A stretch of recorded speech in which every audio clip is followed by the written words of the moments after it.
The conference room fell silent as Richard Blackwood slid the termination papers across the polished mahogany table, his smile sharp enough to cut glass. 23 executives watched as Sophia Martinez stared down at the accusations printed in cold, corporate typeface: embezzlement, fraud, breach of fiduciary duty. The numbers were damning: $30,047,000 missing from client accounts, all traced back to her computer login.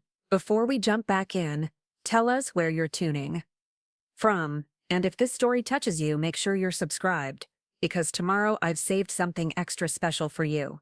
I'm sorry it had to come to this, Sophia, Richard said, his voice dripping with false sympathy. But when someone violates our trust so completely— He gestured helplessly as if he hadn't orchestrated every detail.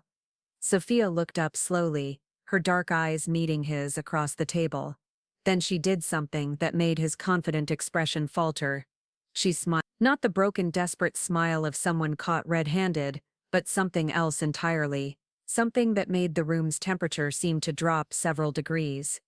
"You know what, Richard?" she said, her voice steady as steel. "You're absolutely right." She picked up the pen, signed her name with a flourish, and slid the papers back. "I accept full responsibility." The executives exchanged confused glances. This wasn't how these meetings usually went. Where were the tears? The denials? The desperate pleas for another chance? Sophia reached into her briefcase and pulled out a thick manila envelope, placing it deliberately in front of Richard. His eyes narrowed as he recognized his own handwriting on the label. "What's this?" "Your severance package," she replied calmly. "Though I think criminal indictment has a nicer ring to it, don't you?" Richard's face went white as he opened the envelope. Inside were bank statements, email printouts, security footage timestamps, and a detailed financial audit, all bearing his signature, his access codes, his carefully hidden digital fingerprint. At the bottom of the stack was a single photograph: Richard shaking hands with Marcus Webb, the CEO of their biggest competitor, outside a restaurant where Sterling Financial's client list had changed hands for a briefcase full of cash. The room erupted in whispers. David Sterling, the company's CEO, leaned forward in his chair, his face a mask of controlled fury. Patricia Webb from HR was already reaching for her phone, no doubt calling legal. "How?" Richard whispered, his arrogance crumbling like wet cardboard. Sophia stood, smoothing down her navy blazer with practiced calm. "You taught me something valuable, Richard. You said I was too trusting, too naive for this business. You were right about one thing.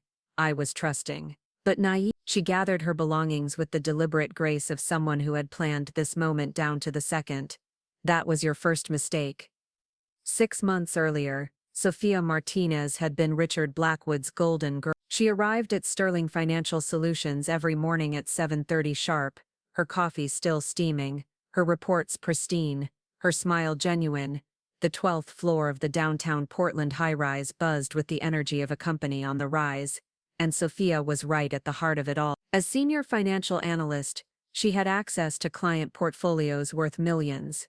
Her desk sat in the corner of the open-plan office, positioned perfectly to see both the elevator and Richard's corner office. She liked the view, not just of the Portland skyline stretching toward Mount Hood, but of the controlled chaos that made Sterling Financial one of the most successful investment firms in the Pacific Northwest. Richard had hired her personally 3 years ago, plucking her from a smaller firm with promises of growth, challenge, and the kind of career trajectory that most analysts could only dream about. He wasn't wrong. Sophia had climbed from junior analyst to senior analyst, team lead in record time, her natural talent for numbers matched only by her work ethic and attention to detail.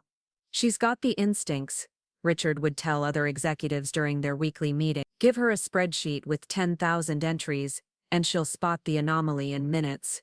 She's exactly what this company needs." Sophia had basked in that praise. Coming from a working-class family in East Portland, she had fought for every opportunity, every promotion, every moment of recognition. Her parents had worked double shifts at the cannery to put her through Portland State University. Her success wasn't just personal, it was generational. Richard seemed to understand that drive. He mentored her, included her in high-level meetings, trusted her with the firm's most valuable accounts. When other employees grumbled about favoritism, Sophia worked twice as hard to prove she deserved her position. She stayed late, came in on weekends, and never complained when Richard loaded her desk with additional responsibilities. "You remind me of myself at your age," he would say, leaning against her desk with that practiced charm that had made him one of the youngest VPs in company history. "Hungry, ambitious, willing to do whatever it takes. That's how you get ahead in this business." Sophia believed him. She believed in the meritocracy he preached, the idea that hard work and talent would always rise to the top. She believed in Richard himself, his vision for the company, his confidence in her abilities, his promises about their shared future at Sterling Financial. That belief made what came next so much more devastating. The first sign of trouble came on a Tuesday morning in early September. Sophia was reviewing the quarterly reports when she noticed a discrepancy in the Morrison account, a high net worth client whose portfolio she managed personally. The numbers didn't add up. According to her records, there should have been $50,000 more in the account than what appeared on the bank statements. She double-checked her calculations, ran the numbers again, and cross-referenced every transaction. The money was simply gone. Not transferred, not invested, not moved to another account. Gone. Sophia's first instinct was to check for a clerical error. Banks made mistakes, systems glitched, and sometimes transactions took days to process. She spent the morning on the phone with Morrison's bank, walking through every deposit and withdrawal from the past quarter. Everything matched her records perfectly, except for that missing $50,000. Her second instinct was to talk to Rich. He was standing in his office doorway when she approached, his phone pressed to his ear, his free hand gesturing animatedly as he spoke to whoever was on the other end. When he saw her, he held up one finger, the universal signal for 1 minute, and continued his conversation. "I don't care what the projections say," he was saying, his voice carrying the edge it got when he was frustrated. "We need those funds liquid by Friday, or we're going to have a serious problem. Figure it out." He hung up and turned to Sophia with a smile that didn't quite reach his eye. "Sorry about that. Crisis management comes with the territory. What can I do for you?" "I found a discrepancy in the Morrison account," Sophia said, handing him the printouts she'd prepared. $50,000 that should be there but isn't. "I've checked everything twice, called the bank, verified all the transactions. I'm not sure what happened." Richard's expression didn't change as he scanned the documents, but Sophia noticed his jaw tighten almost imperceptibly. When he looked up, his smile was back in place, warm and reassuring. "Probably just a processing delay," he said, handing the papers back to her. "You know how slow some of these transfers can be, especially with the new compliance regulations. Give it until Friday. If it doesn't show up by then, we'll escalate." Sophia nodded, though something about his casual dismissal bothered her. Richard was usually the first person to investigate any financial irregularity, no matter how small. His attention to detail was legendary. He once spent an entire weekend tracking down a $17 discrepancy in a petty cash account, but $50,000 merited only a shrug and a suggestion to wait. She returned to her desk with a nagging sense of unease. Throughout the rest of the week, she found herself checking the Morrison account obsessively, refreshing the balance screen every few hours as if the missing money might magically reappear. It didn't. Friday came and went. So did the following Monday. By Tuesday, Sophia couldn't ignore the pit in her stomach any longer. She printed out a fresh set of account statements and marched back to Richard's office, her heels clicking against the polished concrete floors with determined precision. "The Morrison discrepancy is still there," she said without preamble. "It's been over a week. We need to file a report with compliance." Richard looked up from his computer, and for just a moment, Sophia saw something flicker across his face, something cold and calculating that was gone so quickly she almost thought she'd imagined it. "Sophia, sit down," he said, gesturing to the chair across from his desk. His voice was gentle, almost paternal. "I need you to understand something about this business. Sometimes, things aren't as straightforward as they appear in the textbooks." She sat, the printouts still clutched in her hands. "What do you mean?" "The Morrison account is complicated," Richard said, leaning back in his chair. "There are off-books arrangements, legitimate but sensitive transactions, that don't always show up in our standard reporting. What you're seeing as a discrepancy is actually intentional, a temporary hold for tax optimization purposes. Tax optimization. Sophia frowned. She'd handled plenty of complex tax strategies, but she'd never seen anything like this. Why wasn't I informed? I manage that account personally. Because not everything needs to go through the usual channels, Richard said, his tone growing slightly sharper. This is high-level strategy, Sophia. Above your current clearance level, I need you to trust me on this one, and let it go. Trust. The word hit Sophia like a physical blow. She had trusted Richard implicitly for 3 years. She had trusted him with her career, her reputation, her future. But sitting in his office, looking at the hard line of his mouth and the way his fingers drummed impatiently against his desk, she felt that trust wavering for the first time. I understand, she said, finally, though she didn't. Not really, but if anyone asks compliance, auditors, the client, what should I tell them? They won't ask, Richard said with finality, and if they do, you refer them to me. Are we clear? Sophia nodded, but as she walked back to her desk, her mind was racing. In 3 years at Sterling Financial, she had never encountered a transaction that was deliberately hidden from the analyst managing the account. Even the most complex tax strategies required documentation, approval, and a clear paper trail. What Richard was describing sounded less like legitimate tax optimization, and more like, she pushed the thought away before it could fully form. Richard was her mentor,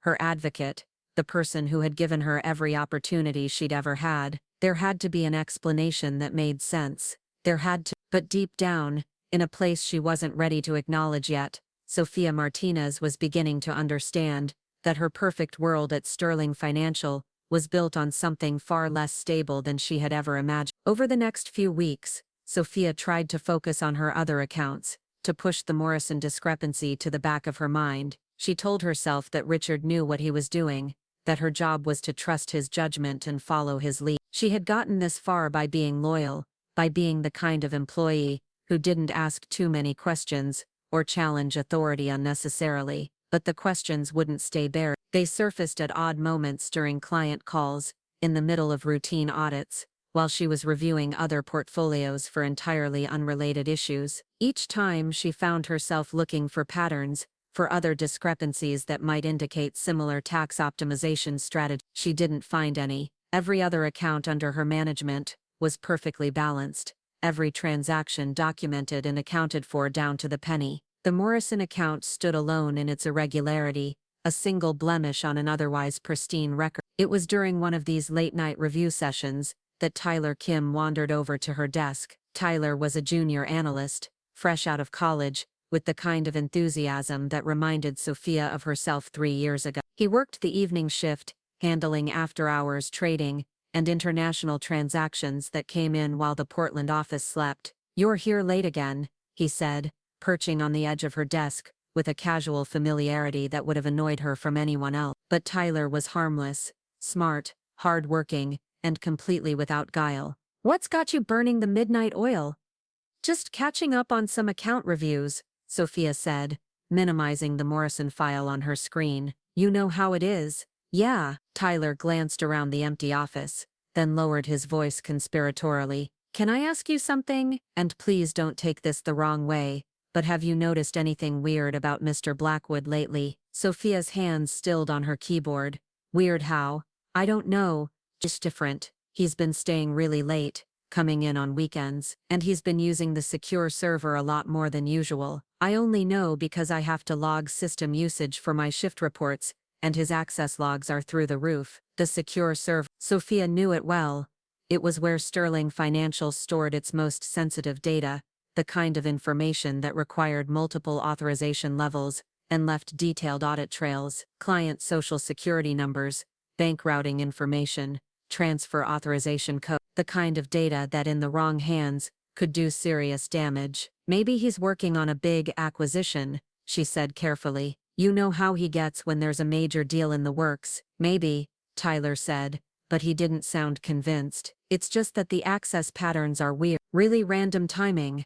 Lots of file downloads at like 2 in the morning. Doesn't seem like normal deal prep to me." After Tyler left, Sophia sat alone in the darkened office, the city lights of Portland twinkling beyond the floor-to-ceiling window. She thought about missing money and off-books transactions, and secure server access logs. She thought about Richard's casual dismissal of her concerns and his insistence that she trust him without question. And for the first time since she'd started working at Sterling Financial, Sophia Martinez began to wonder if her mentor had been teaching her the wrong lessons all along. The breaking point came 3 weeks later, on a Friday afternoon that started like any other. Sophia was preparing for her monthly client review meeting with Helen Morrison, the elderly widow, whose account had been the source of so much confusion. Mrs. Morrison was one of Sophia's favorite clients, sharp, witty, and refreshingly direct about her financial goals. She had built her wealth slowly over decades of careful investing,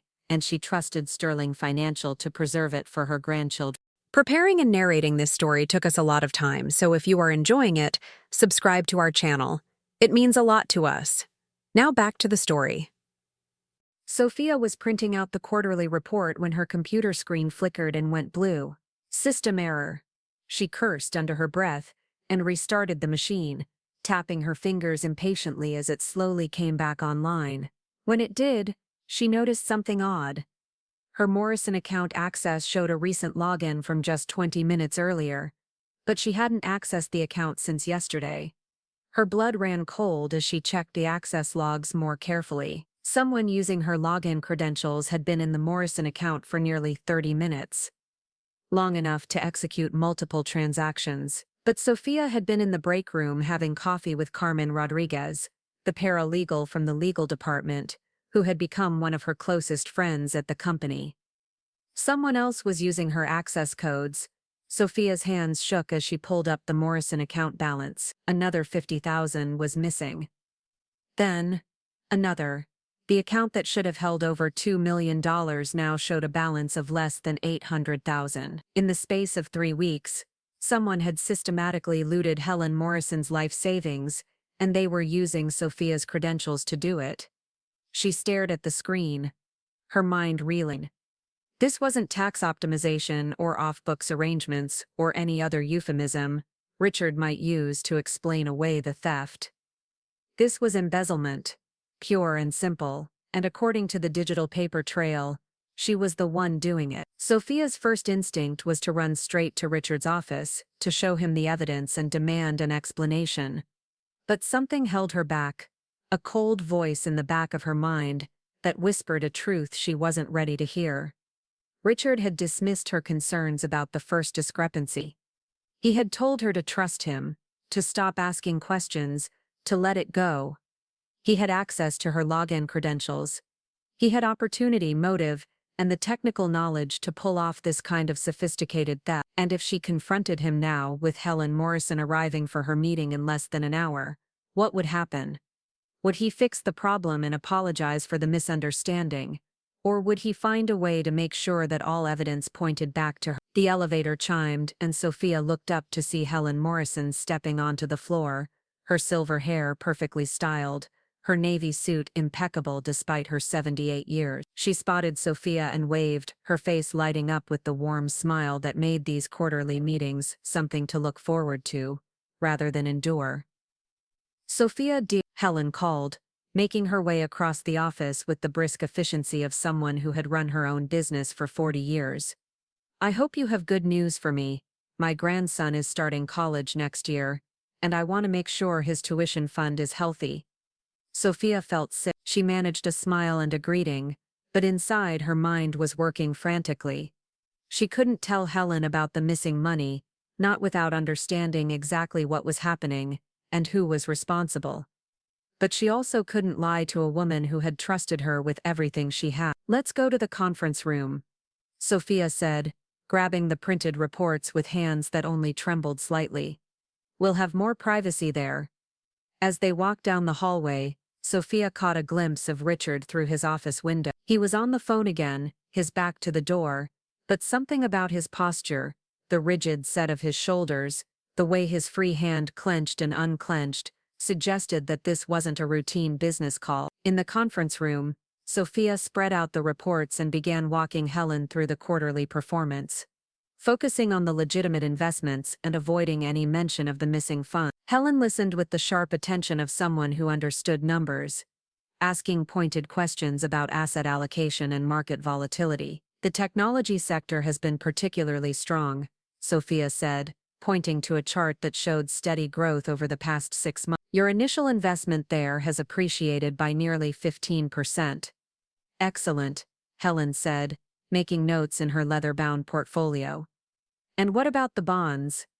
I know they're not exciting, but at my age, stability matters more than growth. Sophia's throat felt tight. The bonds, stable, conservative investments that Helen relied on for income, were exactly what had been stolen.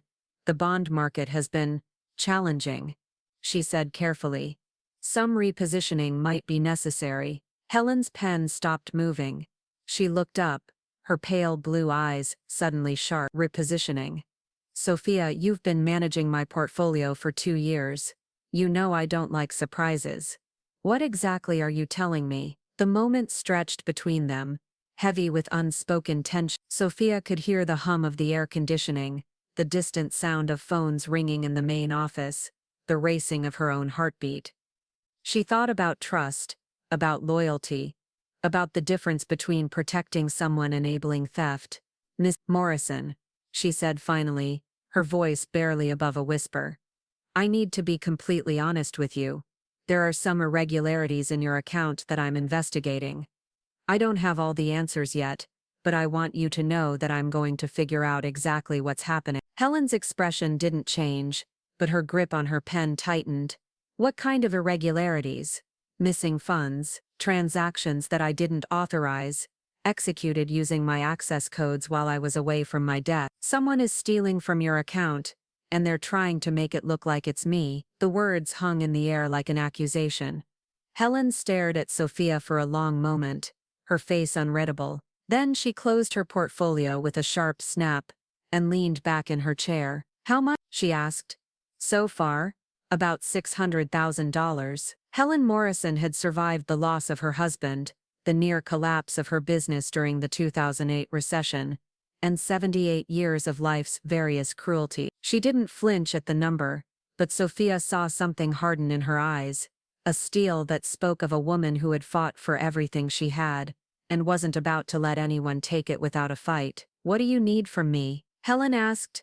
Time, Sophia said, and maybe someone you trust to help us document everything. Because I have a feeling that when this comes out, whoever is behind it is going to try very hard to make sure I take the fall. Helen nodded slowly, her mind already working.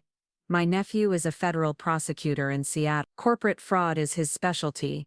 Would that help? For the first time in weeks, Sophia felt something that might have been hope. It would help a lot. As Helen Morrison gathered her things and prepared to leave, she paused at the conference room door and looked back at Sophia with something that might have been pride. You know, dear, she said, in 40 years of business, I learned that the most dangerous people are often the ones who seem the most trustworthy, but the most valuable people are the ones who tell you the truth even when it hurts. Thank you for being valuable. After Helen left, Sophia sat alone in the empty conference room, staring at the reports spread across the polished table. She thought about Richard's mentorship, about her career trajectory, about the careful world she had built at Sterling Financial. All of it was about to come crashing down, and she was the one who would have to light the match. But as she gathered up the papers and prepared to return to her desk, Sophia Martinez realized something that surprised her. For the first time in weeks, she felt like herself again, not Richard's protégé, not the perfect employee, not the grateful subordinate who never asked difficult questions. Just herself, with all the strength and intelligence and fierce determination that had gotten her this far. It was time to stop being grateful and start being smart, because if Richard Blackwood thought he could frame her for his crimes, he was about to learn exactly what happened when you underestimated Sophia Martinez. Monday morning arrived with the kind of October drizzle that made Portland feel like it was wrapped in gray wool. Sophia sat in her Honda Civic in the Sterling Financial parking garage, watching the rain streak down her windshield, and trying to steady her nerves. She had spent the entire weekend thinking about Helen Morrison's missing money, about access logs and digital trails, about the difference between paranoia and justified suspicion. Her phone buzzed with a text from Carmen Rodriguez, Coffee in 10, you looked like you needed to talk on Friday. Carmen was one of the few people at Sterling Financial who had never seemed impressed by Richard's charm or intimidated by his position. As a paralegal in the legal department, she dealt with contracts and compliance issues that gave her a unique perspective on the company's operation. More importantly, she had become a genuine friend in a building full of competitive colleagues. Sophia texted back a quick yes and gathered her courage along with her briefcase. She had made a decision over the weekend, one that felt both terrifying and inevitable. She was going to investigate the Morrison account theft herself, quietly and carefully, until she had enough evidence to prove what was happening. And she was going to start by telling Carmen everything. The elevator ride to the 12th floor felt longer than usual. Sophia used the time to practice what she would say, how she would frame her suspicions without sounding like a conspiracy theorist. The elevator doors opened to reveal the familiar bustle of the morning routine: analysts reviewing overnight market reports, assistants preparing coffee for executives, the low hum of productivity that made Sterling Financial feel like a well-oiled machine. Richard's office was dark, his usual early arrival apparently delayed. Sophia felt a mixture of relief and disappointment. Part of her wanted to confront him immediately, to demand explanations and hope for innocent answers. But the smarter part of her, the part that had been growing stronger since Friday's revelation, knew that direct confrontation would only give him time to cover his tracks. She settled at her desk and opened her computer, immediately checking the Morrison account. The balance remained devastatingly low. No miraculous overnight correction, no system error that would explain away the missing funds, just the cold reality of numbers that didn't lie, even when the people who created them did. "You look like someone who's seen a ghost," Carmen said, appearing at Sophia's desk with 2 steaming coffee cups and a concerned expression. "Come on, let's grab the small conference room before the morning rush starts." The small conference room was tucked away at the end of the hallway, far enough from Richard's office and the main workspace to offer some privacy. Carmen closed the door behind them and settled into one of the chairs, her dark eyes studying Sophia's face with the careful attention of someone trained to read people. "Okay," Carmen said, sliding one of the coffee cups across the table. "What's eating? And don't say it's nothing, because you've had the same expression my little brother gets when he's trying to figure out how to confess that he broke something." Sophia wrapped her hands around the warm cup, using the heat to steady herself. "If someone was stealing from client accounts and using my login credentials to do it, what would be the best way to prove it wasn't me?" Carmen's eyebrows shot up. "That's not a hypothetical question, is it? Not even a little bit." "Jesus." Carmen leaned back in her chair, her legal training immediately kicking in. "How much are we talking about?" "600,000 so far, all from one account, but I think it's going to get worse." Carmen set down her coffee cup with deliberate care.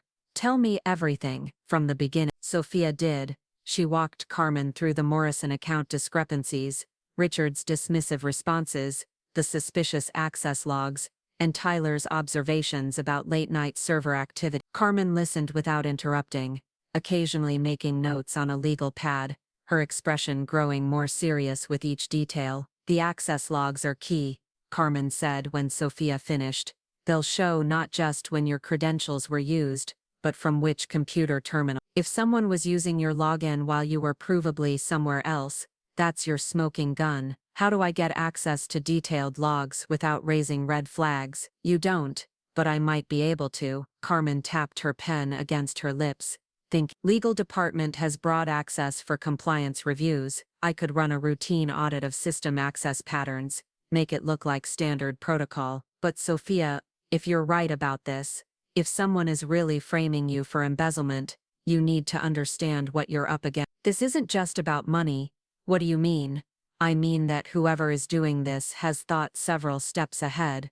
They've created a paper trail that points directly at you. They've probably anticipated that you might figure out what's happening, and prepared for that possibility. If you're going to fight this, you need to be smarter than they think you are." Sophia felt a chill that had nothing to do with the Portland weather. "You think it's Rich?" "I think Richard is the most obvious suspect, but I also think he's too smart to do something this elaborate without a backup plan." Has he said anything lately about your performance? Any comments about mistakes or concerns about your work? Sophia's stomach dropped as she remembered conversations from the past few weeks that she hadn't paid much attention to at the time. Richard mentioning her stress levels to other executives, his suggestion that she might benefit from a vacation, his casual comments about the pressures of managing high-value accounts and how even good people can make poor decisions under pressure. He's been setting the stage, she whispered, making people think I'm overwhelmed, that I might make mistakes. Classic preemptive damage control,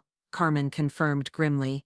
If allegations surface, he can point to a pattern of concerning behavior that he, as a responsible manager, had already noted. The conference room felt smaller suddenly, the walls pressing in with the weight of calculated manipulation. Sophia had prided herself on being observant, on understanding the subtle dynamics of office politics and professional relationships, but she had been blind to the most important game being played around her, the one where she was the target. What do I do? She asked, hating how small her voice sounded. You get evidence, real, undeniable, court-worthy evidence, and you do it carefully, because if he suspects that you're onto him, he'll accelerate whatever timeline he's working on. Carmen leaned forward, her expression intense. But first, you need to protect yourself, document everything, every conversation, every access log, every transaction. Create a timeline that proves where you were, and what you were doing when these thefts occurred, and for God's sake, change your login credentials immediately. Won't that look suspicious? Not if you do it as part of routine security protocol. Say you got a phishing email, or noticed unusual activity, you will barely blink. Carmen checked her watch and stood up. I'll start working on those access logs this afternoon. Meanwhile, you need to think about who else might be involved. Something this sophisticated isn't a one-person operation. After Carmen left, Sophia sat alone in the conference room, staring at her reflection in the polished table surface. She looked pale, younger than her 28 years, like someone who had just discovered that the ground beneath her feet was quicksand. But underneath the fear, she could feel something else building, a cold, steady anger that reminded her of her grandmother's stories about fighting for workers' rights at the cannery. Her phone buzzed with a calendar reminder, team meeting in Richard's office in 15 minutes. For a moment she considered calling in sick, claiming a migraine or stomach flu, anything to avoid sitting across from him while her newfound knowledge burned in her chest like acid. But that would be exactly the kind of behavior he was hoping for. The kind of erratic pattern that would support his narrative of a stressed employee making poor decisions. Instead, she gathered her notes, checked her appearance in the restroom mirror, and walked to Richard's office with the measured stride of someone who had nothing to hide. The team meeting was routine: quarterly targets, client acquisition strategies, upcoming compliance deadlines. Sophia sat in her usual chair, participated in discussions about market trends and portfolio optimization, and even laughed at Richard's jokes. But underneath her professional demeanor, she was studying him with new eyes, looking for tells and patterns she had missed before. Richard seemed relaxed, confident, completely at ease as he outlined ambitious revenue goals for the next quarter. He praised the team's performance, highlighted several successful client acquisitions, and made casual jokes about the pressures of the investment business. To anyone watching, he appeared to be exactly what he had always seemed, a competent executive managing a successful team. But Sophia noticed things she had overlooked before. The way his eyes never quite met hers during direct conversation. The slight hesitation before he answered questions about client account performance. The casual but pointed comments about the importance of maintaining strict protocols and ensuring that every transaction is properly documented. Sophia, he said as the meeting was winding down, could you stay behind for a moment? I wanted to discuss the Morrison quarterly review. The other team members filed out, exchanging the usual pleasantries about lunch plans and afternoon deadlines. Sophia remained seated, her hands folded calmly in her lap, though her heart was racing. This was it, the moment when Richard would either reveal his hand or continue the charade. Either way, she would learn something valuable. I heard from Miss Morrison's assistant this morning, Richard said, closing the conference room door and returning to his seat. Apparently, she left Friday's meeting with some concerns about account performance. She's requested a comprehensive audit of all transactions from the past year. Sophia kept her expression neutral, though inwardly she cheered for Helen Morrison's quick thinking. That's certainly her right as a client. I can prepare the documentation this week. Actually, I think it might be better if I handle this one person. Richard's tone was casual, but Sophia caught the steel underneath. High-value clients like Mrs. Morrison require a certain level of attention, especially when they're expressing concerns. I don't want any miscommunication or oversights to damage the relationship. Of course, Sophia said smoothly. Though I should mention that I've already begun compiling the quarterly reports. Would you like me to transfer my work to you, or should I continue and have you review it before submission? Transfer everything to me, Richard said quickly. I'll take it from here. And Sophia, I want you to know that this isn't a reflection on your performance. You've been under a lot of pressure lately, and sometimes a fresh perspective can be helpful. There it was, the subtle undermining, the gentle suggestion that she was overwhelmed and unreliable. Sophia nodded with what she hoped looked like grateful relief. I appreciate that. You're right that it's been a challenging quarter. Why don't you take the rest of the day off? Richard suggested, his voice warm with false concern. Go home, relax, maybe catch up on some personal errands. You've been working too hard lately. Sophia's mind raced. Richard wanted her out of the office, away from her computer and the Morrison file. Whatever he was planning to do next, he needed her gone to do it, which meant that leaving now would be the worst possible decision. That's very thoughtful, she said, but I actually have several client calls scheduled this afternoon. The Henderson Portfolio Review, the quarterly check-in with Pacific Northwest Investments, and I promised to get those market analysis reports to Tyler before close of business. She watched Richard's face carefully as she listed her commitment, a slight tightening around his eyes, a barely perceptible clench of his jaw. He had expected her to gratefully accept his offer and disappear, giving him free access to her computer and files. Of course, he said after a moment, I admire your dedication. Just remember that taking care of yourself is part of taking care of our clients. Absolutely, Sophia agreed, standing and gathering her papers. I'll make sure to wrap up early this week. Thanks for understanding about the Morrison audit. I know she'll appreciate your personal attention. As she left Richard's office, Sophia felt like she was walking through a minefield. Every step had to be calculated, every word chosen carefully. One wrong move, one moment of suspicion on Richard's part, and whatever plan he was executing would accelerate beyond her ability to stop it. She returned to her desk and immediately began transferring the Morrison files to Richard's secure folder, but not before making copies on a personal flash drive that she tucked into her purse. If he wanted to take over the audit, she would let him, while keeping her own documentation of everything he was trying to hide. The afternoon passed in a strange state of heightened awareness. Sophia conducted her scheduled client calls with professional competence, while part of her mind catalogued every interaction with Richard, every glance in her direction, every moment when he thought she wasn't watching. She noticed him staying late again, noticed the way he positioned himself to see her desk from his office window, noticed the frequency with which he checked his phone. At 4:30, Tyler wandered over with a stack of reports and a question about international transaction protocol. As they discussed the complexities of foreign exchange regulations, Sophia made a decision that felt both reckless and necessary. Tyler, she said quietly, remember what you mentioned about Mr. Blackwood's server access patterns? Yeah, why? Could you do me a favor? Could you keep an informal log of his after-hours activity for the next week or so? Nothing official, just notes for your own records about when he's accessing the system and what times he's in the building. Tyler's expression sharpened. Is there something specific I should be looking for? Just patterns, times, duration, which systems he's accessing.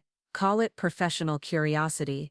Professional curiosity, Tyler repeated the phrase with a slight smile. I can do that, though if anyone asks, we never had this conversation.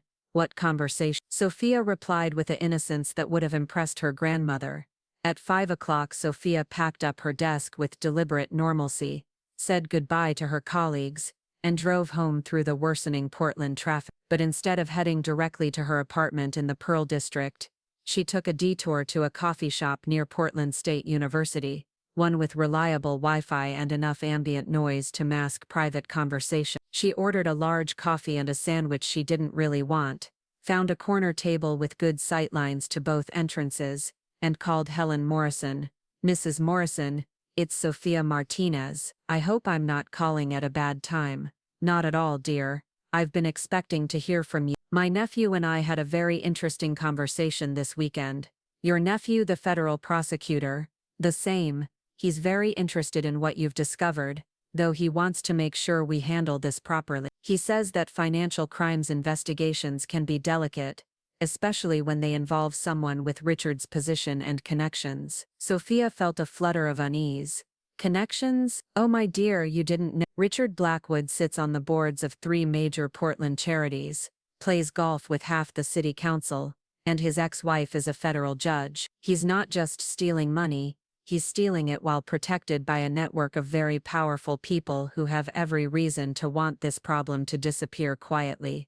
The coffee shop suddenly felt too bright, too exposed. Sophia glanced around at the other customers, college students with laptops, a few business people having late meetings, a woman reading in the corner, and wondered if she was being paranoid or simply realistic about the scope of what she was up against. "What does your nephew recommend?" "Patience and precision. He says we need documentation that's so thorough and undeniable that Richard's connections won't matter. He's also suggested bringing in a forensic accountant, someone who specializes in financial crime and can trace digital transactions in ways that will hold up in court."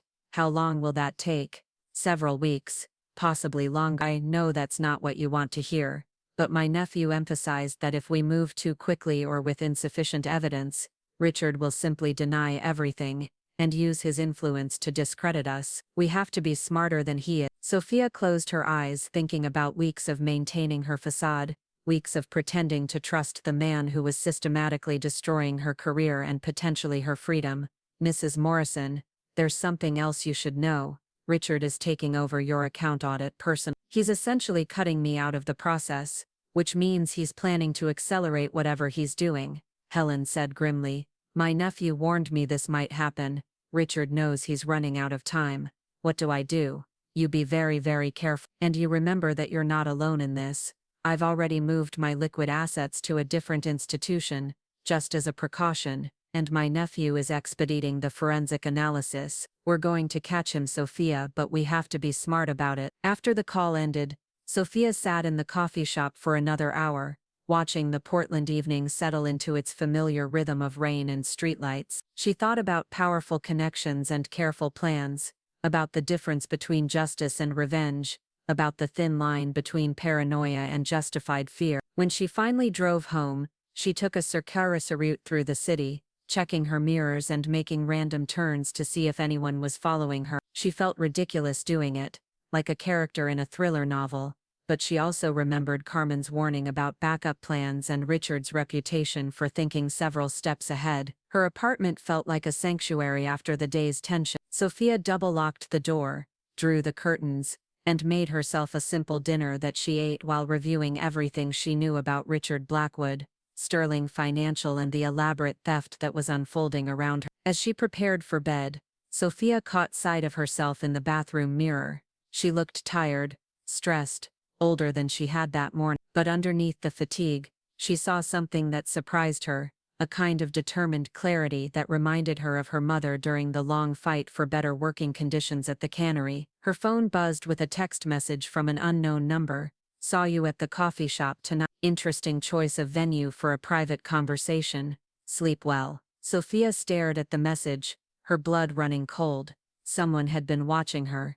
Someone knew about her call with Helen Morrison. Someone wanted her to know that her movements were being monitored. She forwarded the message to Carmen with a brief explanation, then turned off her phone and placed it in the kitchen drawer. Tomorrow, she would have to return to Sterling Financial and pretend that everything was normal while her world crumbled around her. But tonight, she would play. Because Sophia Martinez was beginning to understand that she wasn't just fighting for her career or her reputation, she was fighting for her freedom, her future, and her right to exist in a world where powerful men couldn't destroy women who inconveniently discovered their crime. And she was going to win. The next morning, Sophia woke to the sound of her neighbor's dog barking and the familiar patter of October rain against her bedroom window. For a moment, she lay still in the gray dawn light, pretending that the threatening text message had been a nightmare, and that she would return to Sterling Financial as the trusted employee she had been just a week ago. Then reality crashed back, and she reached for the phone she had hidden in the kitchen drawer. 3 missed calls from Carmen, all placed after midnight. Sophia's stomach lurched as she dialed her friend's number, scenarios racing through her mind. Had something happened to the access log? Had Richard discovered their investigation? Had Carmen been threatened too? Thank God, Carmen answered on the first ring, her voice hoarse with exhaustion. I've been trying to reach you since 11 last night. That text you forwarded. We have a problem. What kind of problem? The kind where I spent 4 hours with my brother-in-law who works in cybersecurity, tracing the message origin. Sophia, that text didn't come from some random burner phone. It came from a device registered to Sterling Financial's IT department. Sophia sank onto her kitchen stool, the implications hitting her like cold water. Someone at the company is watching me, someone with administrative access to company equipment, and probably company resources. This isn't just Richard anymore. If it ever was just Richard, this is big. How much bigger? I don't know yet, but I pulled those access logs you wanted, and the patterns are disturbing. Your credentials have been used at least 15 times in the past month when you were provably not at your computer. But here's the really interesting part.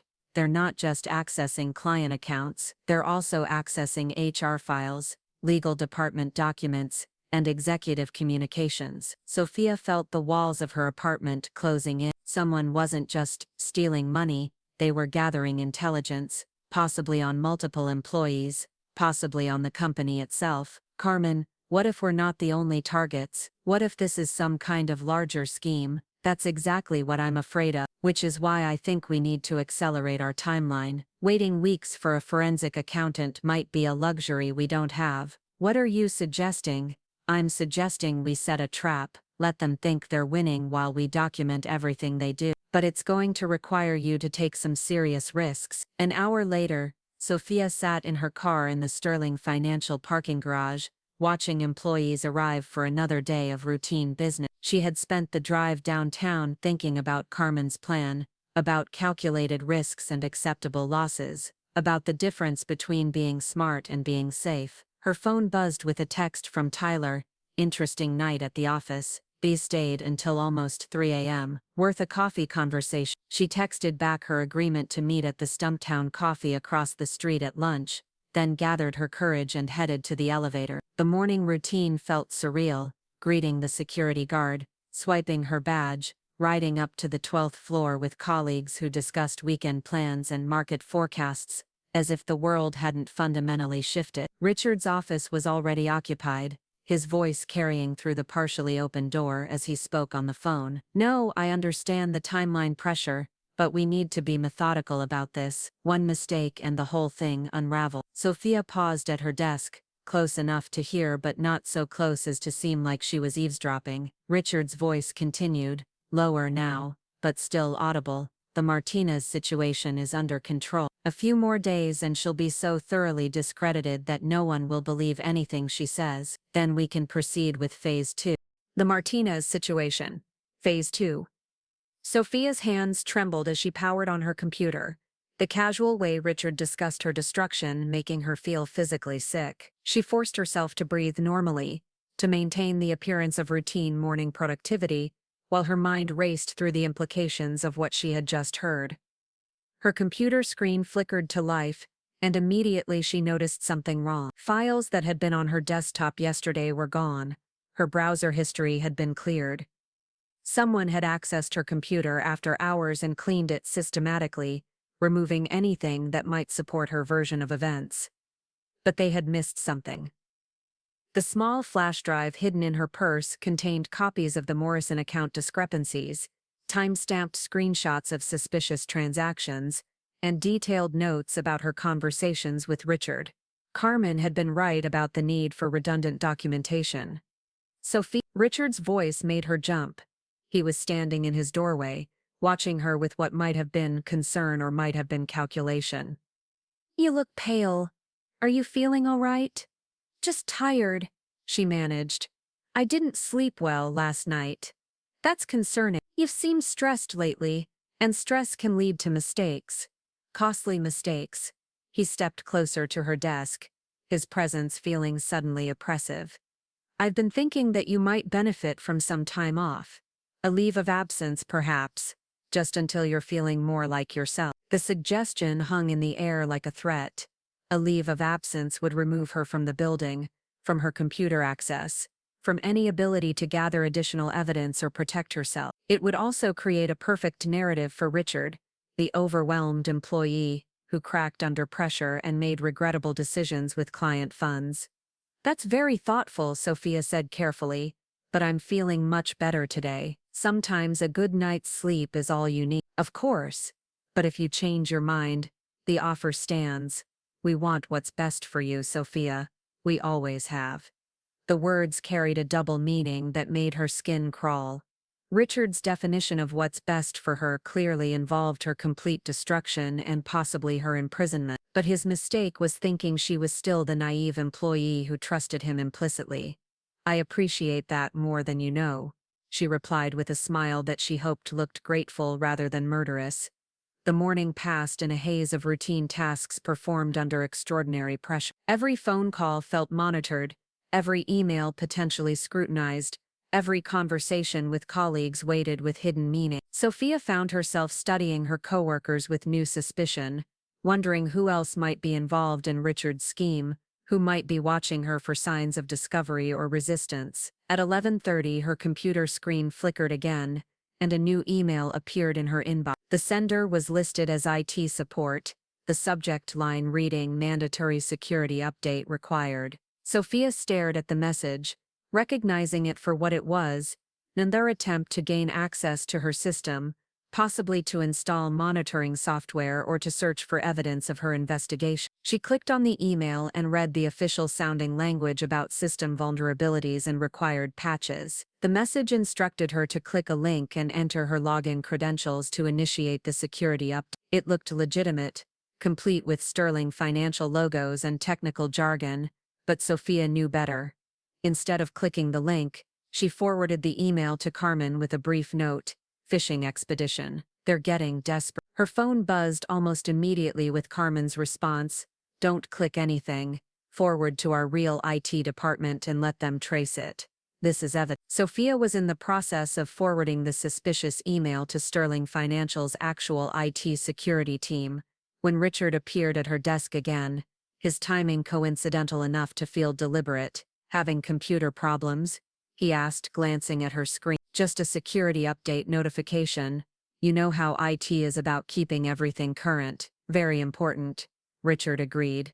"Security breaches can be devastating for a financial services company. We've had several employees fall victim to phishing attempts lately. I hope you're being careful about what you click on." The irony was so thick it was almost funny. Richard warning her about phishing attempts while orchestrating an elaborate scheme to steal hundreds of thousands of dollars. But Sophia kept her expression neutral, professional, utterly unsuspicious. "Always. My father works in IT, so he trained me early about internet security." It was a lie.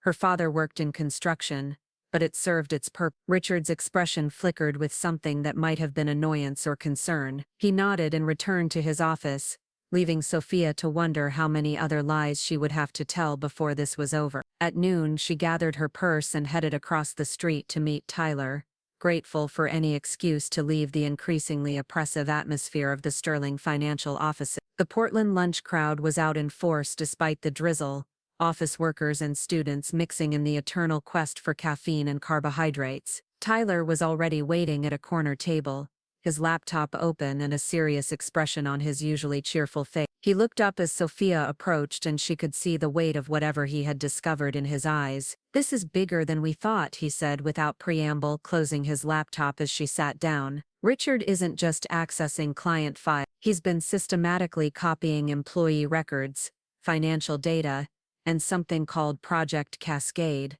Project Cascade? I've never heard of it either, but based on the file directories, It looks like some kind of acquisition or merger analysis. High-level stuff that would normally require board approval and multiple executive sign-offs. Sophia felt a chill that had nothing to do with the October weather. Tyler, what if Richard isn't just stealing from individual accounts? What if he's planning something bigger, like what? Like selling information to competitors?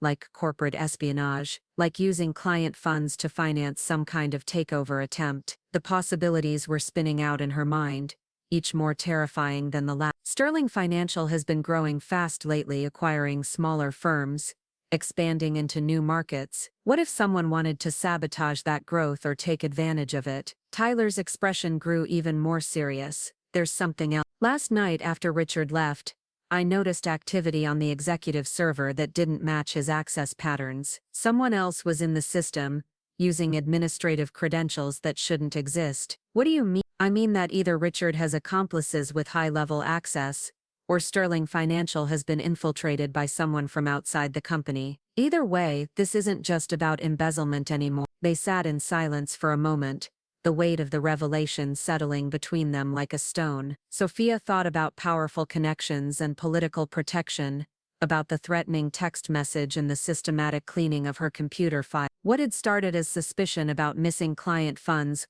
was evolving into something that could destroy not just her career but the entire company. Tyler, I need you to be very careful. If what you're saying is true, then we're not just dealing with a corrupt boss. We're dealing with people who have the resources and connections to make problems disappear permanently. Are you saying they might actually hurt us? I'm saying that people who are willing to steal hundreds of thousands of dollars and frame innocent employees probably aren't going to hesitate if they feel threatened. Sophia leaned forward, lowering her voice. I want you to stop monitoring Richard's activity. It's too dangerous. No way, Tyler said firmly.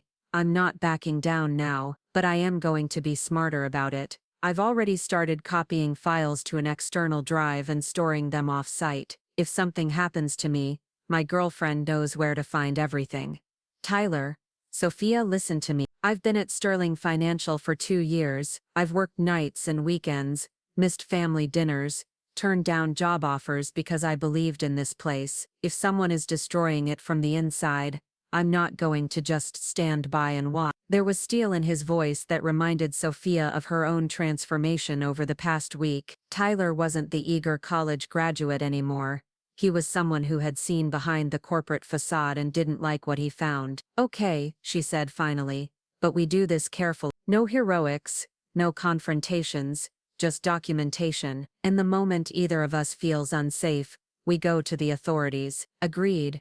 But Sophia, there's one more thing you need to know. This morning before you arrived I saw Richard meeting with Marcus Webb in the parking garage. Marcus Webb. The name hit Sophia like a physical blow. Marcus Webb was the CEO of Pacific Northwest Investment Group, Sterling Financial's biggest competitor. He was also known for his aggressive acquisition tactics and his reputation for destroying companies that refused to be bought out. How long were they together?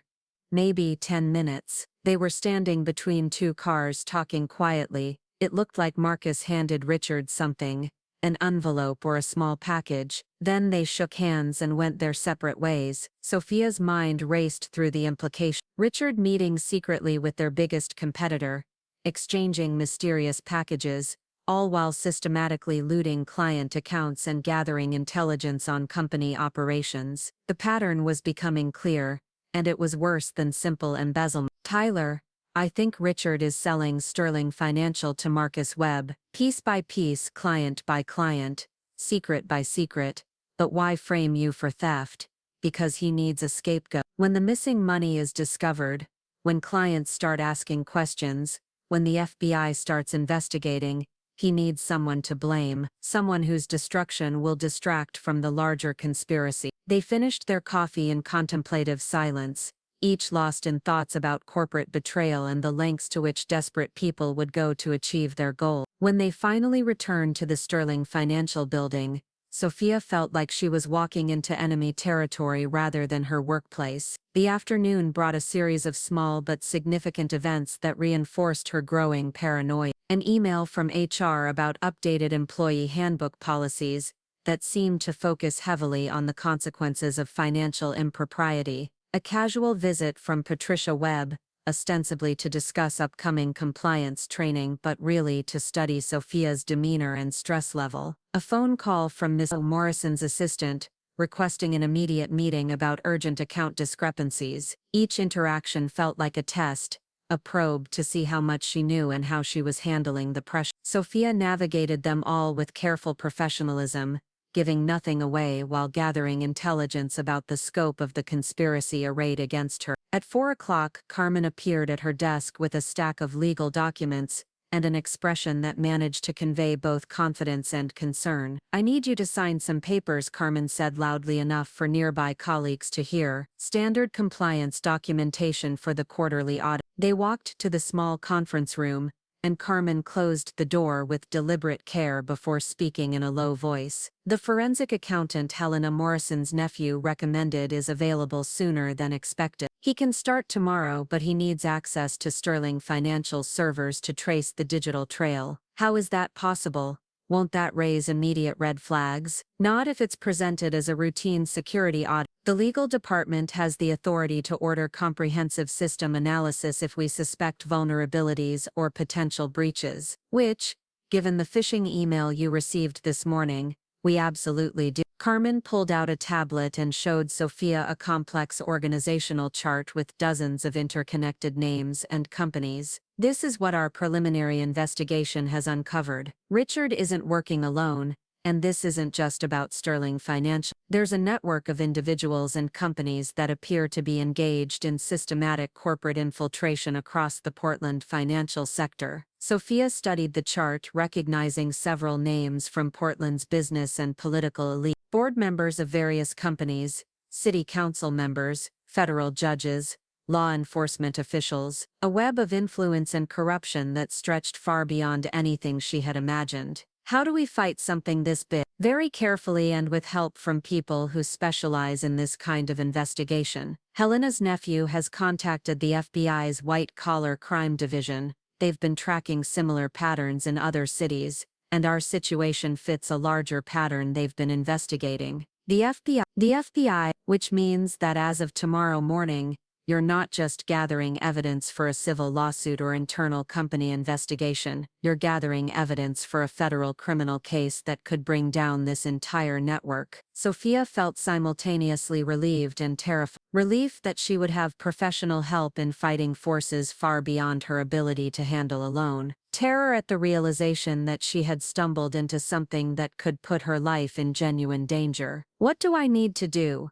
"Keep doing exactly what you've been doing. Act normal, gather information, document everything, but also be prepared for things to escalate quickly. The moment the FBI accountant accesses Sterling Financial's servers, Richard and his accomplices are going to know that their operation has been discovered. They'll either flee, or they'll try to eliminate the evidence, including me." Carmen's expression was grim. "Including you, which is why, starting tonight, you're not going home to your apartment. You're staying with my family until this is resolved." "Carmen, I can't ask you to."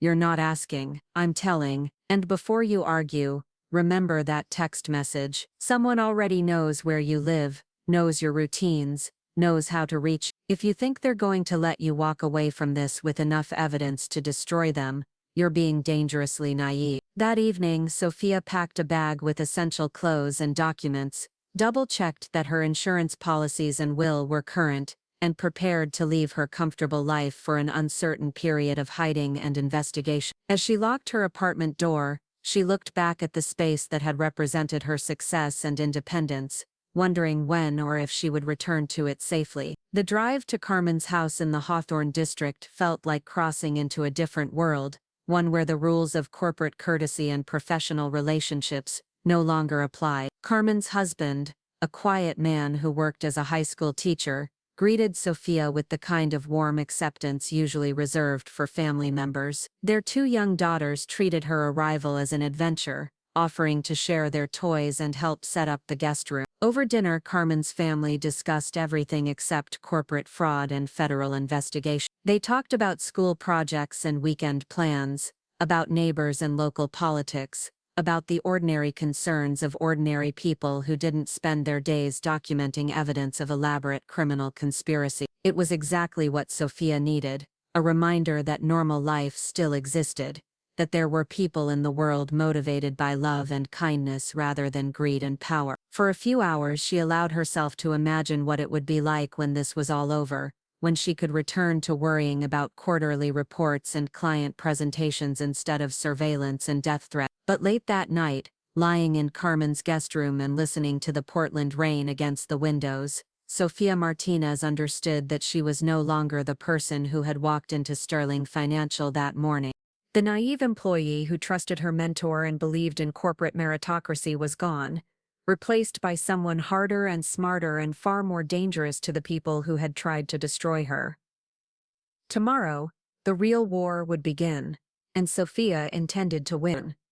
The morning of the trap dawned gray and cold, typical November weather that matched Sophia's mood as she prepared for what might be the most important performance of her life. She stood in Carmen's bathroom mirror, applying makeup with hands that barely trembled, transforming herself back into the compliant employee that Richard expected to see. Today was the day the FBI forensic accountant would begin his covert audit of Sterling Financial Systems, and today was the day Sophia would give Richard enough rope to hang himself. Agent Sarah Chen had arrived at Carmen's house the night before, a compact woman in her 40s with sharp eyes and the kind of quiet authority that came from years of investigating financial crime. She had spread documents across Carmen's dining room table like a general planning a military campaign, explaining the intricate timing required to catch Richard and his network in the act. The beauty of financial criminals, Agent Chen had said, is that they always think they're the smartest person in the room. Richard Blackwood has spent months setting you up as the perfect scapegoat, but he's also created a digital trail that leads directly back to him. We just need to catch him actively manipulating the evidence. The plan was elegant in its simplicity. Dr. Michael Torres, the FBI's forensic accountant, would enter Sterling Financial as a routine security consultant hired by the legal department. His presence would trigger Richard's final moves to cover his tracks and complete Sophia's destruction. Meanwhile, Sophia would behave exactly as Richard expected, stressed, isolated, and increasingly desperate while secretly documenting every interaction. Carmen drove Sophia to work that morning, the familiar route through Portland's downtown feeling surreal under the circumstances. They didn't speak much during the drive, both lost in thoughts about the day ahead and what might go wrong. As they pulled into the Sterling Financial parking garage, Carmen squeezed Sophia's hand briefly. "Remember," Carmen said, "you're not the same person who walked into that building 3 weeks ago. You're stronger now, smarter, and you're not alone." Sophia nodded, gathered her purse and the small recording device hidden inside it, and walked toward the elevator bank with the measured stride of someone who belonged there. The lobby buzzed with its usual morning energy, employees grabbing coffee and checking phones, security guards monitoring access badges, the ordinary rhythm of corporate life continuing obliviously around the extraordinary drama about to unfold. Richard was already in his office when Sophia reached the 12th floor, his voice carrying through the partially open door as he spoke on the phone. She could hear fragments of his conversation, something about accelerated timeline and final transfer authorization and making sure there are no loose ends. The language was carefully neutral, the kind of corporate speak that could mean anything to a casual listener but carried ominous implications for someone who understood the context. Sophia settled at her desk and began her usual morning routine, checking emails and reviewing market reports while keeping one ear tuned to Richard's conversations. At 9:15, Carmen appeared in the legal department's conference room with Torres, introducing him to Patricia Webb from HR as a cybersecurity consultant, brought in to evaluate the company's digital infrastructure. Torres looked exactly like what he was supposed to be, a mild-mannered academic in his 50s with wire-rimmed glasses and the kind of forgettable appearance that would allow him to move through the Sterling Financial offices without attracting attention. His credentials were impeccable, his references unimpeachable, and his ability to trace digital financial crimes legendary within law enforcement circles. At 9:30, Richard's phone rang. Sophia watched through his office window as he answered, his expression shifting from casual confidence to sharp attention. She couldn't hear the conversation, but she could see his body language change, The way he straightened in his chair, the way his free hand clenched into a fist, the way his eyes immediately found her desk through the glass. When he hung up, Richard sat motionless for a long moment, staring at his computer screen with the kind of focused intensity that Sophia had learned to recognize as dangerous. Then he stood, smoothed his tie and walked toward her desk with a smile that didn't reach his eyes. "Sophia," we said, his voice carrying the false warmth that had once made her feel valued and trusted. "I need to speak with you privately. Conference room 3, please." Conference room 3 was at the far end of the hallway, away from the main workspace and Richard's office. It was where Sterling Financial conducted sensitive conversations about personnel issues, disciplinary actions, and terminations. Sophia's pulse quickened as she followed Richard down the hallway, but she kept her expression calm and professional. Richard closed the door behind them and gestured for Sophia to take a seat at the polished conference table. He remained standing, positioning himself between her and the door in a way that felt both protective and threatening. "I've just received some very disturbing information," Richard began, his tone suggesting disappointment rather than anger. "There appears to be a security consultant in the building, someone who's been hired to investigate potential breaches in our system." Sophia arranged her features into an expression of confused concern. "That sounds serious. Is there something I should be worried about?" "That depends," Richard said, moving closer to her chair. "Sophia, I've always been honest with you about the pressures of this business, about the temptations that good people sometimes face when they're overwhelmed or desperate. If there's something you need to tell me, now would be the time." The moment had arrived, the moment when Richard would offer her a final chance to confess to crimes she hadn't committed, to accept responsibility for his theft in exchange for some version of mercy. Sophia looked up at him with the kind of vulnerable desperation he expected to see. "I don't understand what you're asking me," she said, letting her voice crack slightly. "Richard, you're scaring me." "I'm trying to help you," he replied, his tone growing more urgent. "There are discrepancies in several client accounts, discrepancies that appear to be connected to your access codes. If an investigation uncovers evidence of impropriety, it won't matter that you've been under stress or that you made honest mistakes. The consequences will be severe." "What kind of discrepancies?" "Missing funds, unauthorized transfers, the kind of irregularities that suggest deliberate manipulation rather than clerical errors." Richard sat down across from her, leaning forward with false concern. "Sophia, I know you would never intentionally steal from our clients, but the digital evidence is damning, unless we can find another explanation." He let the sentence hang in the air, waiting for her to fill the silence with desperate offers to cooperate, to accept whatever deal he was prepared to offer. Instead, Sophia stared at him with wide eyes and asked the question that would either save her or destroy her. "Are you saying someone has been using my login credentials to steal money?" For just a moment, Richard's mask slipped. She saw surprise flicker across his face. Surprise that she had identified the core issue so quickly instead of dissolving into panicked confusion. But he recovered smoothly, his expression settling back into false sympathy. "That's certainly one possibility," he said carefully, "though proving unauthorized access would be difficult without clear evidence of system breaches or external intrusion. But if someone did have my credentials, they could access any account I manage, couldn't they? They could transfer funds, alter records, even delete transaction histories to cover their tracks." "Theoretically, yes, but Sophia, you have to understand how this looks from an outside perspective. You're the common denominator in all these irregularities, your access codes, your managed accounts, your responsibility." The beauty of Richard's trap was becoming clear. He had systematically created a situation where any investigation would point directly at Sophia, while his own involvement remained hidden behind layers of digital misdirection. Even if she claimed that someone else had used her credentials,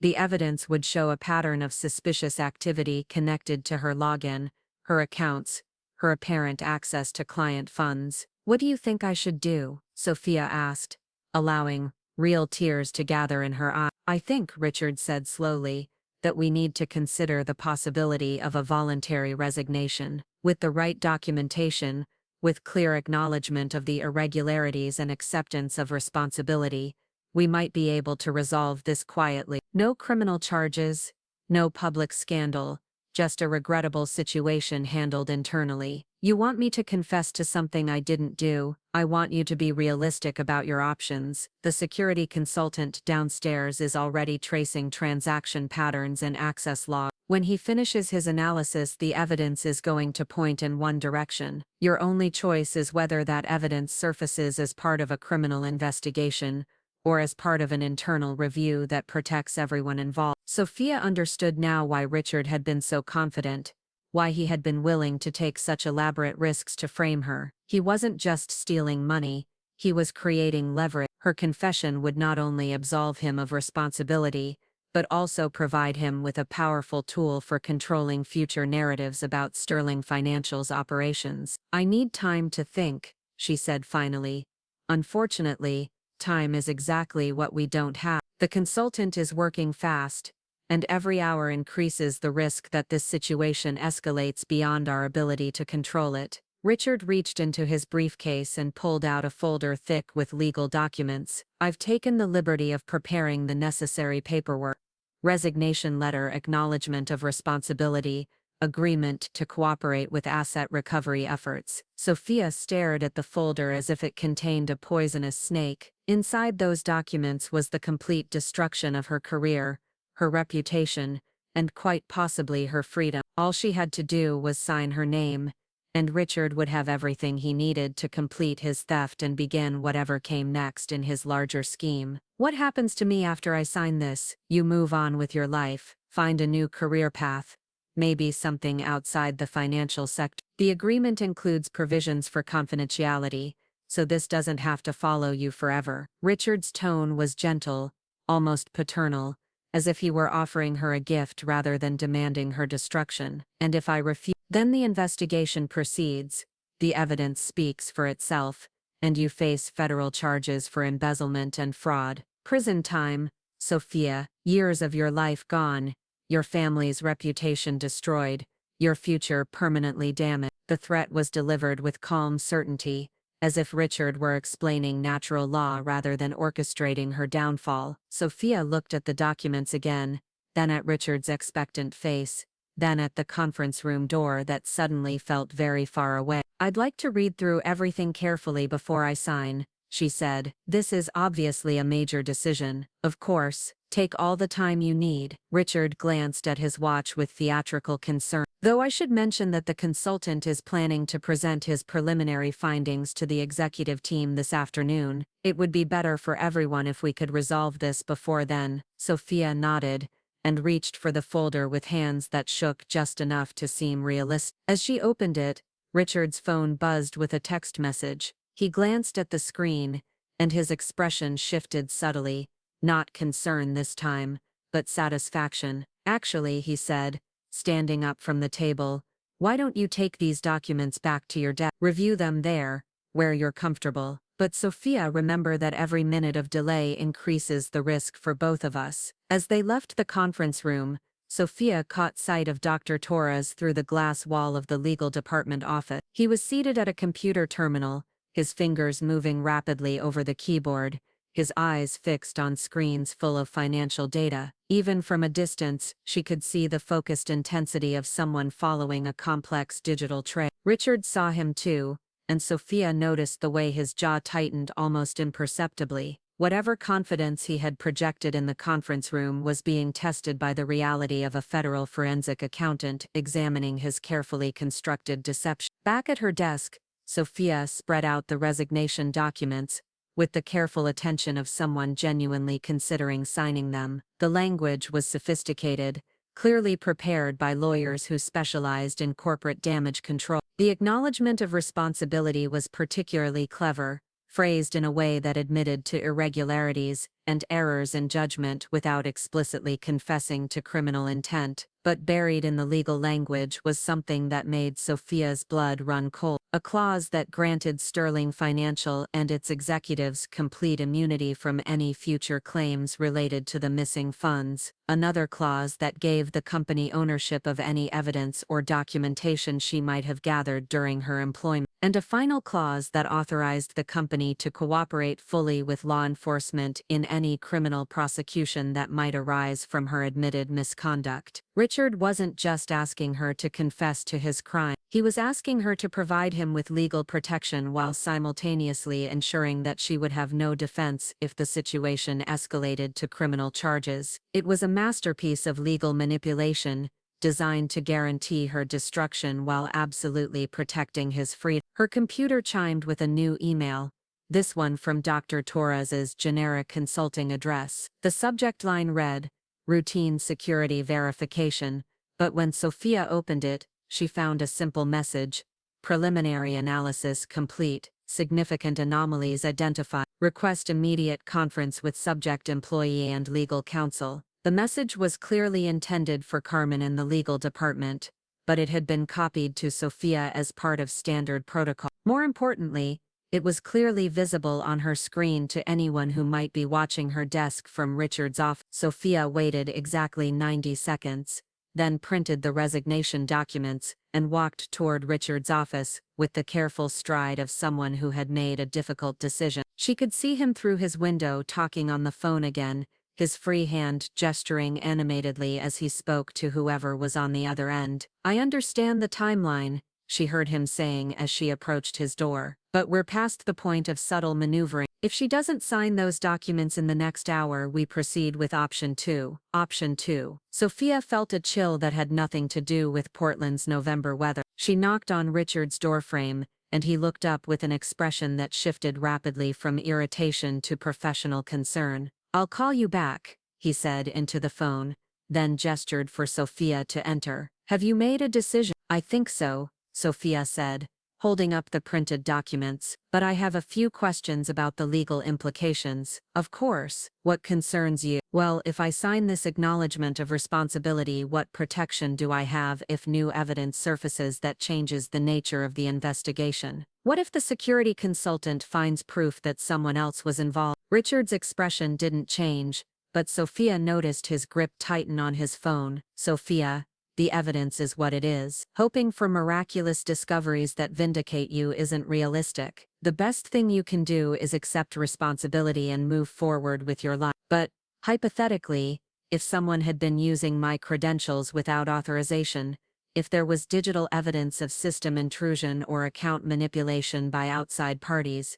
that would change everything, wouldn't it?" "Hypothetically, yes, but the likelihood of finding such evidence is virtually non-existent." "Actually," Sophia said, pulling out her own phone and scrolling through her messages, "I just received an email from the security consultant. He says he's found significant anomalies and wants to meet immediately with me and legal counsel." For the first time since she had known him, Richard Blackwood looked genuinely rattled. His carefully maintained composure cracked just enough to reveal the calculating mind underneath, the man who had spent months orchestrating her destruction and was now watching his perfect plan begin to unravel. "That's unexpected," he said finally. "But Sophia, you have to understand that consultants often find irregularities that seem significant, but turn out to have innocent explanations. Don't let preliminary findings change your decision about what's best for your future. Maybe I should hear what he has to say before I sign anything irreversible." "Maybe that wouldn't be wise." Richard's tone hardened slightly, enough to carry an unmistakable threat. "Sometimes knowledge can be more dangerous than ignorance, especially when that knowledge involves matters beyond your understanding or control." The mask was slipping further now, revealing the man who had sent threatening text messages and orchestrated surveillance, the man who was willing to destroy her life to protect his own interests. But Sophia forced herself to maintain the appearance of uncertainty, of an employee still capable of being intimidated into compliance. "I'm just scared," she said, letting her voice crack with genuine emotion. "This has all happened so fast, and I don't understand how any of this could have occurred without my knowledge." "Fear is natural," Richard said, his tone shifting back toward false sympathy, "but it's also dangerous. Scared people make poor decisions. They say things they shouldn't say, they trust people they shouldn't trust. Right now, your best protection is to resolve this quietly and move on." A knock on Richard's office door interrupted the conversation. Carmen stood in the doorway, her expression professionally neutral but her eyes sharp with alertness. "Excuse me," Carmen said, "but I need to speak with Sophia immediately. We've received the preliminary security report, and there are some urgent matters that require her immediate attention." Richard stood up from his desk, positioning himself between Carmen and Sophia with the protective instincts of someone guarding valuable property. "Rodriguez, I'm sure you understand that Sophia is dealing with some very sensitive personal matters right now. Perhaps this could wait until—" "I'm afraid it can't wait," Carmen interrupted with the calm authority of someone who knew exactly what she was doing. "The security consultant has identified evidence of systematic unauthorized access to multiple client accounts. FBI protocols require immediate interviews with all affected employees." FBI protocol. The words hung in the air like a thunderclap, transforming the casual corporate conversation into something far more serious. Sophia watched Richard's face carefully, seeing the moment when he realized that his careful plan had been discovered by forces beyond his ability to control or influence. "FBI," Sophia asked, playing her role perfectly. "Carmen, what's happening?" "Dr. Torres has found evidence of sophisticated digital intrusion, someone with administrative access systematically looting client accounts while creating false trails to implicate innocent employees." Carmen's voice carried the weight of legal authority and federal backing. "Sophia, you need to come with me immediately. Agent Chen is waiting downstairs." For a moment, the three of them stood frozen in Richard's office, each understanding that everything had changed but none quite sure what came next. Then, Richard moved, reaching for his phone with the quick motion of someone about to make a very important call. "I wouldn't do that," Carmen said quietly. "Dr. Torres has already traced the communications network being used to coordinate this operation. Every call you make from this point forward will be monitored as potential evidence." Richard's hand stopped halfway to his phone. For the first time since Sophia had known him, Richard Blackwood looked like what he actually was: a trapped criminal watching his elaborate scheme collapse around him. "This is ridiculous," he said, but his voice lacked its usual confidence. "Sophia, don't let them manipulate you into making statements that could be used against you later. Remember what we discussed about protecting your interests." "Actually," Sophia said, standing up and gathering the resignation documents that she would never sign, "I think I'd like to hear what Dr. Torres has discovered." "Carmen, lead the way." As they left Richard's office, Sophia glanced back to see him staring after them with the expression of a man who had just realized that he had gravely underestimated his opponent. The resignation documents remained on his desk, unsigned and useless, a symbol of a plan that had failed because he had made one crucial mistake. He had assumed that Sophia Martinez would remain the naive, trusting employee he had been manipulating for months. Instead, she had become something far more dangerous, a woman who had learned to fight back. The executive conference room had never felt so charged with tension. 23 of Sterling Financial's top executives, board members, and department heads sat around the polished mahogany table while Dr. Michael Torres stood at the front of the room, his laptop connected to the large wall-mounted screen that now displayed a web of financial transactions that told the story of systematic corporate theft. Sophia sat halfway down the table, flanked by Carmen and Agent Chen, watching the faces of her colleagues as they absorbed the magnitude of what had been happening under their noses. Some looked shocked, others angry, and a few wore expressions of calculation that suggested they were already thinking about damage control and liability protection. Richard sat directly across from her, his usual confidence replaced by the careful neutrality of someone who knew he was fighting for his professional life. He had changed clothes since their confrontation in his office, trading his usual expensive suit for something more conservative, more trustworthy. His hands rested calmly on the table, but Sophia could see the tension in his shoulders, the way his jaw tightened whenever Torres mentioned specific transaction dates or account numbers. "Over the past 18 months, Dr. Torres was saying, his mild voice carrying easily through the silent room, approximately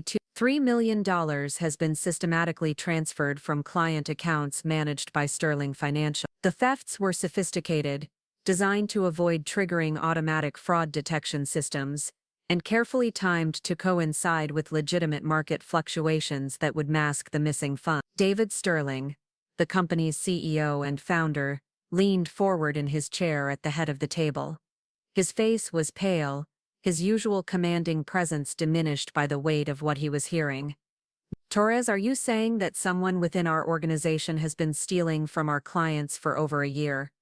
Not just stealing, Dr. Torres replied, clicking to the next slide. The perpetrator has been building a comprehensive case to frame Ms. Martinez for the theft. Forged access logs, manipulated transaction timestamps, and planted digital evidence designed to implicate her as the primary suspect. The screen now showed a timeline of Sophia's supposed crimes, complete with login records, transaction authorizations, and account access patterns that painted a damning picture of systematic embezzlement. But Dr. Torres highlighted inconsistencies in the data, IP address anomalies, metadata discrepancies, and authentication patterns that revealed the sophisticated nature of the frame-up. The digital forensics are quite remarkable, Torres continued, his academic tone making the criminal conspiracy sound like an interesting research project. Whoever orchestrated this operation had intimate knowledge of Sterling Financial's security protocols, administrative access to multiple systems, and the technical sophistication to create false digital trails that would withstand casual scrutiny. Patricia Webb from HR raised her hand slightly. Dr. Torres, what evidence do you have that Ms. Martinez is not responsible for these irregularities? It was a fair question, and Sophia felt the attention of the room shift toward her as Dr. Torres prepared to answer. This was the moment when everything would either vindicate her or confirm her guilt in the minds of people who had worked with her for years. Multiple forms of evidence, Dr. Torres replied, clicking to a new slide that showed security camera footage time-stamped during several of the alleged thefts. First, physical evidence placing Ms. Martinez away from her workstation during key transaction periods. Second, technical evidence showing that her credentials were accessed simultaneously from multiple locations. And third, communication evidence revealing coordination between the actual perpetrator and external party. The screen now showed grainy security footage of Sophia in the break room, time-stamped during a period when her computer was supposedly being used to transfer $50,000 from the Henderson account. Then it showed her in the parking garage, getting coffee in the lobby, attending a meeting in conference room 2.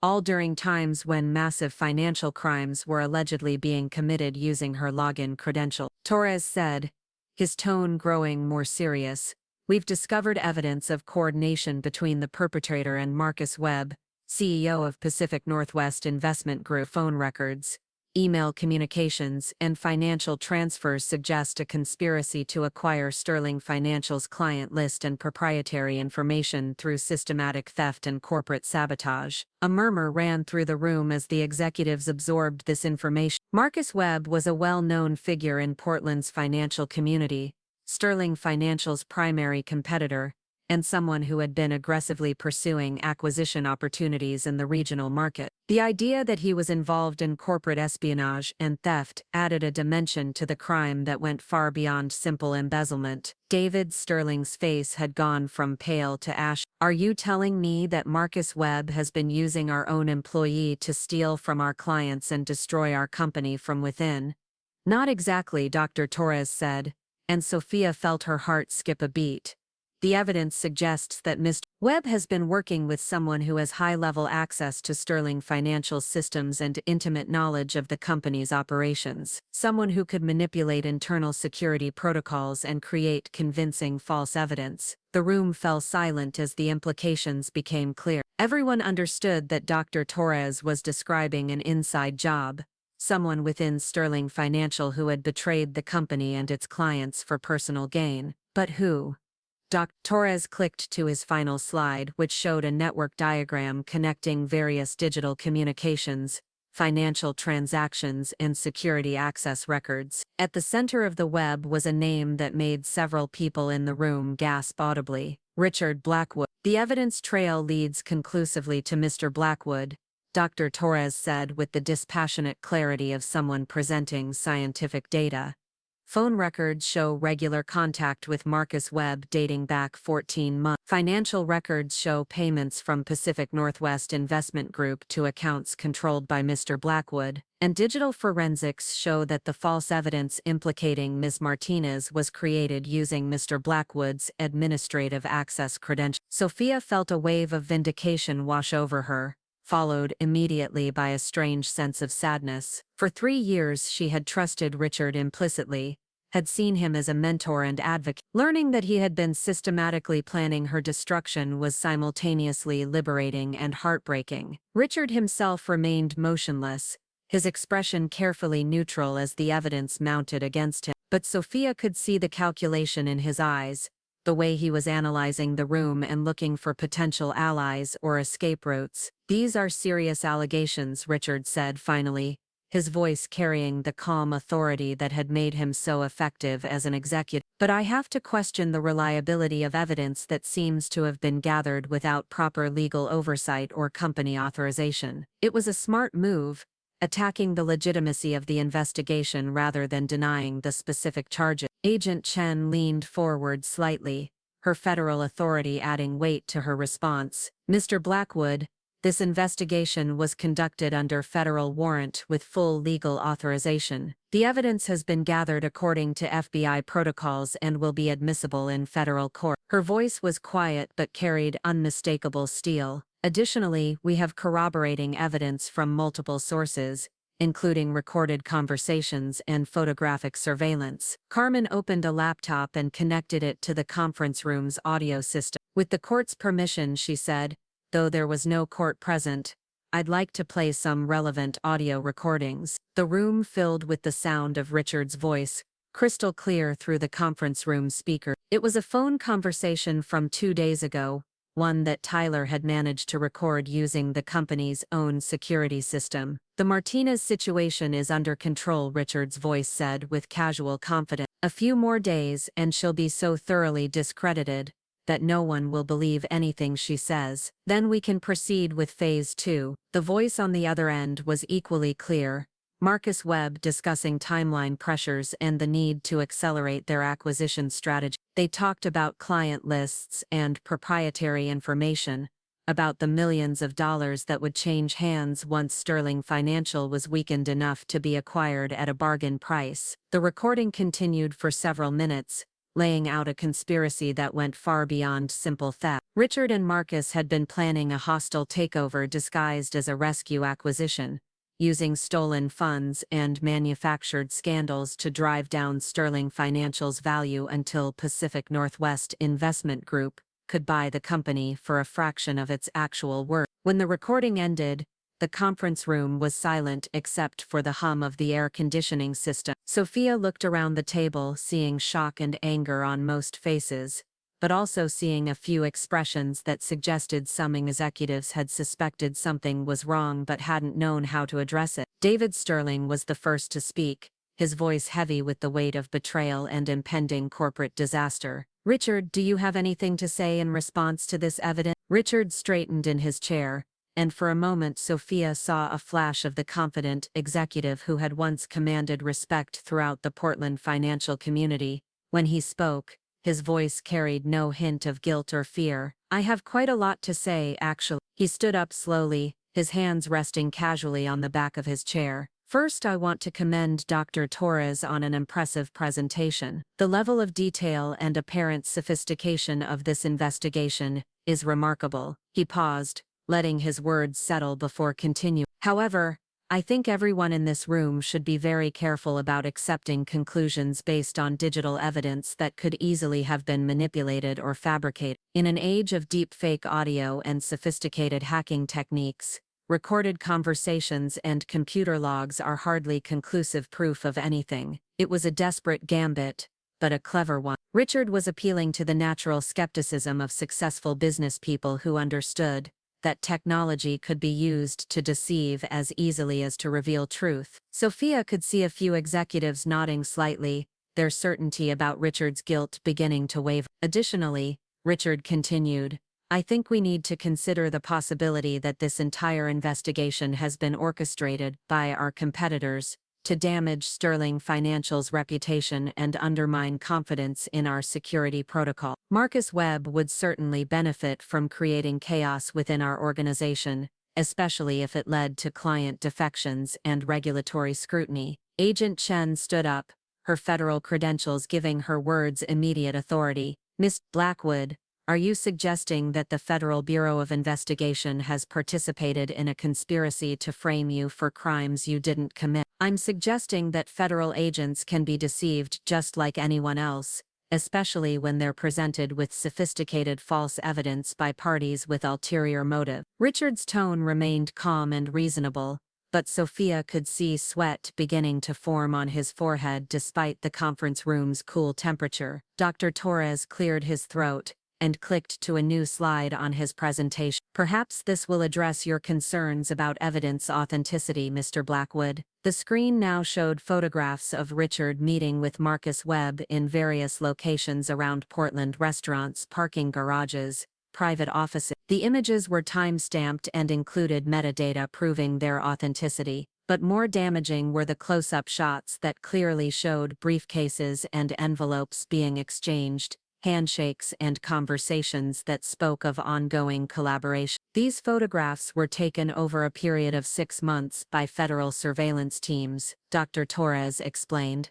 They document regular meetings between Mr. Blackwood and Mr. Webb, including exchanges of materials and apparent coordination of activities. But Richard wasn't finished. He reached into his briefcase and pulled out a thick folder, placing it on the conference table with deliberate ceremony. Since we're sharing evidence, he said, I think everyone should see what I've discovered about the real source of Sterling Financial's problem. He opened the folder and began distributing documents to executives around the table. Sophia couldn't see what the papers contained, but she could see the expressions of the people reading them: surprise, confusion, and in some cases what looked like genuine concern. What you're looking at, Richard said with growing confidence, are financial records showing systematic irregularities in Miss Martinez's personal account. Large cash deposits that don't correspond to her salary, luxury purchases that exceed her known income, and investment activities that suggest access to inside information. Sophia felt her stomach drop as she realized what Richard was doing. Even facing federal charges and overwhelming evidence of his own guilt,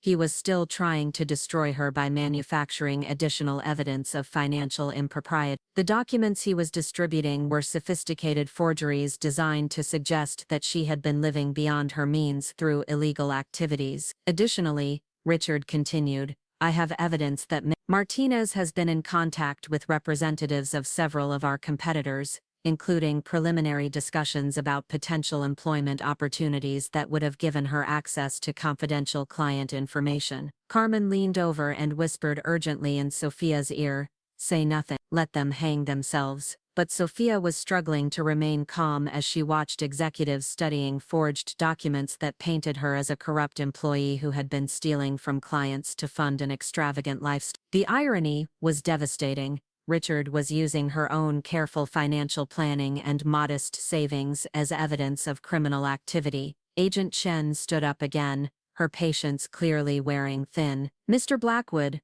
are you seriously suggesting that Ms. Martinez orchestrated this entire conspiracy to frame herself? I'm suggesting that Ms. Martinez has been working with our competitors to damage Sterling Financial from within, and that when her activities were discovered, she created this elaborate deception to shift blame onto innocent parties. Richard's voice carried increasing conviction, as if he were genuinely beginning to believe his own lies. Dr. Torres clicked to yet another slide, this one showing bank routing numbers and account authorizations. Mr. Blackwood, would you mind explaining how Martinez managed to authorize transfers from accounts that require your personal approval code? For the first time, Richard hesitated. The question cut to the heart of Sterling Financial's security protocols. Certain high-value transactions required dual authorization from both the managing analyst and the supervising executive. There was no way Sophia could have executed the thefts without Richard's direct involvement. Security codes can be compromised, Richard said finally,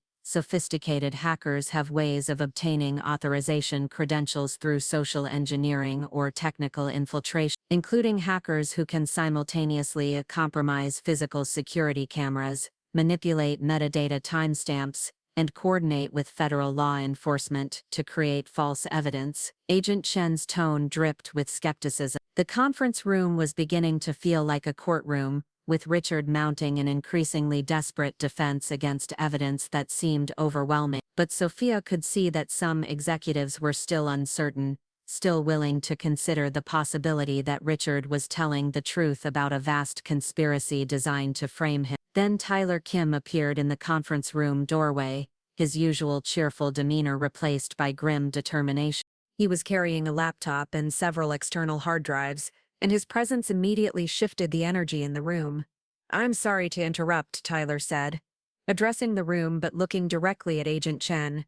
"But I think everyone needs to see this immediately." Carmen gestured for Tyler to approach the front of the room, where he quickly connected his laptop to the presentation system. The screen filled with code, not financial records or surveillance photos, but actual computer programming that looked like a foreign language to most of the executives present. "What you're seeing," Tyler explained, his voice carrying the confidence of someone who finally had the chance to reveal crucial information, is a keylogger program that was installed on Sophia's computer 3 months ago. It recorded every keystroke she made, including her login credentials, personal passwords, and access codes.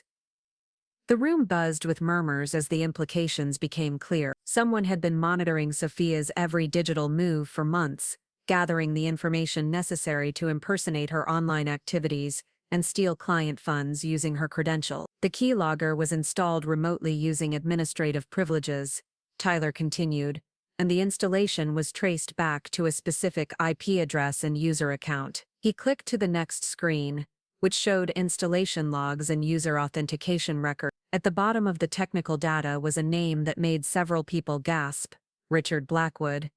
Mr. Blackwood installed surveillance software on Martinez's computer, monitored her activities for months, and used her stolen credentials to execute financial crimes while creating false digital evidence to implicate her in his own theft.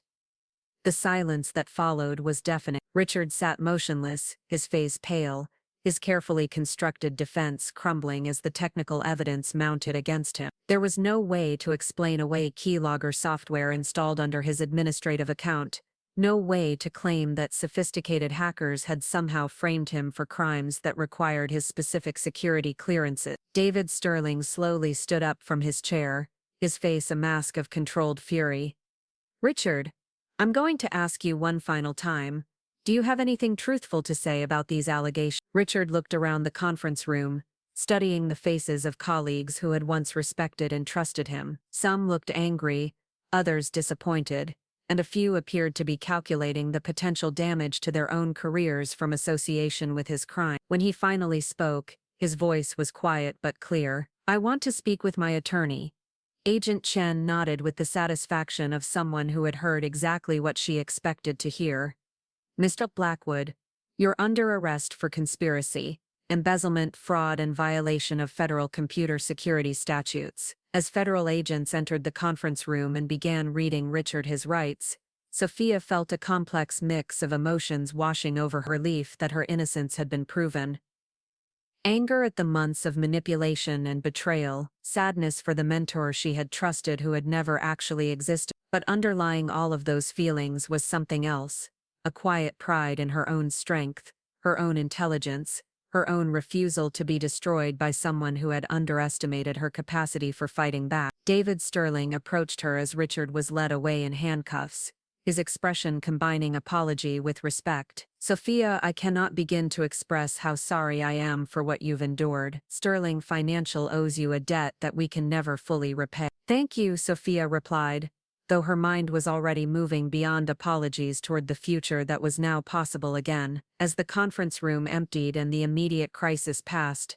Sophia found herself standing at the window that overlooked downtown Portland. The November sky was clearing and afternoon sunlight was beginning to break through the clouds, casting long shadows across the city where she had nearly lost everything but had ultimately found the strength to reclaim her life. Carmen appeared beside her, carrying 2 cups of coffee and wearing the exhausted smile of someone who had just won a hard-fought victory. "So," Carmen said, handing Sophia one of the cups, "what happens now?" Sophia took a sip of coffee and considered the question. Richard would face federal charges that would likely result in significant prison time. Marcus Webb and Pacific Northwest Investment Group would be investigated for their role in the conspiracy. Sterling Financial would face regulatory scrutiny and client lawsuits that would challenge the company's survival, and she would have to decide what kind of person she wanted to be in the aftermath of betrayal and vindication. "Now," Sophia said, finally, "I figure out what I learned from all of this, and I make sure it never happens to anyone else." 6 months later,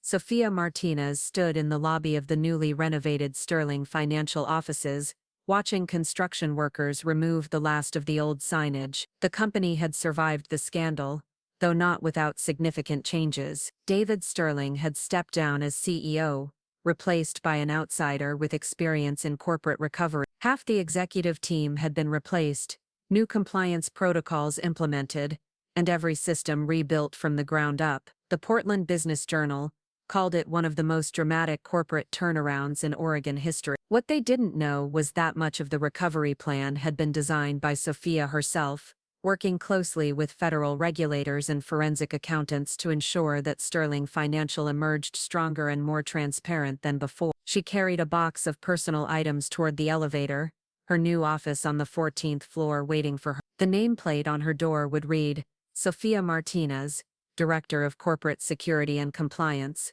a position created specifically for her, with a salary that reflected both her value to the company and the debt they owed her for her suffering. But money wasn't why she had chosen to stay at Sterling Financial instead of accepting offers from competitors who wanted to hire the analyst who had single-handedly exposed a major financial conspiracy. She stayed because she understood something that most people never learned.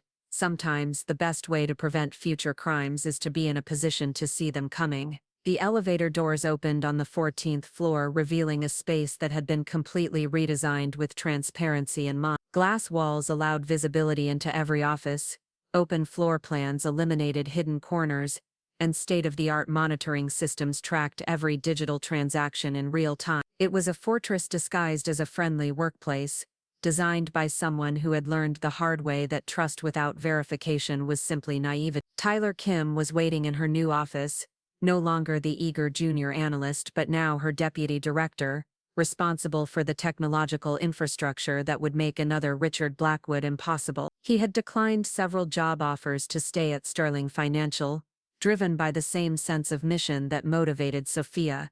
"The Morrison account restoration is complete," Tyler reported, handing her a summary report. "Ms. Morrison will recover 100% of her stolen funds, plus interest and damages. She wanted me to tell you that she's framing your first quarterly report as a reminder that courage sometimes looks like asking uncomfortable questions." Sophia smiled, thinking of the elderly woman who had been willing to trust a young analyst's instincts over her trusted financial advisor's reputation. Helen Morrison had become something of a legend in Portland's financial community, known for her sharp questions and refusal to accept evasive answers from investment professionals. What about the other affected accounts? Full restoration across the board. The FBI's asset forfeiture team recovered most of the stolen funds from Richard's offshore accounts, and Sterling Financial is covering the remainder from corporate reserves. Total client losses, 0. It was a point of pride for Sophia that no client had suffered permanent financial damage from Richard's conspiracy. The investigation had recovered hidden assets worth nearly $4 million, far more than had actually been stolen, suggesting that Richard and Marcus Webb had been planning an even larger operation before their premature exposure. Carmen Rodriguez appeared in the office doorway carrying a bottle of champagne and wearing the broad smile of someone celebrating a significant victory. She had been promoted to head of Sterling Financial's legal department, her role in exposing the conspiracy making her one of the most respected corporate attorneys in the Pacific Northwest. "Sentencing hearing is scheduled for next Friday," Carmen announced, setting the champagne on Sophia's desk. Richard's attorney filed for minimum security, white-collar prison, but the prosecutor is pushing for federal maximum security given the scope of the conspiracy. "What's the likely outcome?" 12 to 15 years, plus full restitution and permanent prohibition from working in financial services. Marcus Webb got 8 years as part of his cooperation agreement, but he'll be ruined professionally even after he serves his time. Sophia felt a complex mix of emotions about Richard's impending imprisonment. She had no sympathy for his suffering. He had deliberately tried to destroy her life for personal gain, but she also took no pleasure in his downfall. Justice felt different from revenge, more clinical and less emotionally satisfying. Her computer chimed with an incoming video call from Agent Sarah Chen, who had become something of a mentor during the months of investigation and legal proceeding. Chen's face appeared on the screen with the professional warmth of someone who had successfully closed a major case. "Congratulations on the new position," Agent Chen said. "I've been following Sterling Financial's recovery, and I have to say, your compliance protocols are becoming a model for other firms facing similar challenges." "Thank you. Though I have to ask, are there really that many other firms with similar problems?" "More than you might think. Corporate conspiracies involving employee manipulation and competitor collaboration are becoming increasingly sophisticated. We've opened parallel investigations in Seattle, San Francisco, and Denver based on patterns similar to what you uncovered here." The scope of the problem was both troubling and motivating. Sophia had initially thought her experience was unique, a personal betrayal that happened to have broader implications, but the FBI's investigation had revealed a network of corrupt executives and compromised companies across the western United States, all using variations of Richard's playbook to steal money and destroy careers. "Agent Chen, would you be interested in consulting on our new employee protection protocols? We're developing systems that would make it much harder for someone in Richard's position to isolate and manipulate individual employees." "Very interesting. In fact, I was hoping you might consider working with us on a broader initiative. The Bureau is developing new training programs for corporate fraud investigation, and we need people with your experience to help design them." After the call ended, Sophia stood at her office window, looking out over downtown Portland and thinking about the paths that had led her to this moment. 6 months ago, she had been a naive employee who trusted her mentor implicitly and believed that hard work would always be rewarded fairly. Today, she was a corporate executive with real power and the knowledge to use it wisely. Her phone buzzed with a text message from an unknown number. "Saw your story in the Business Journal. Very inspiring.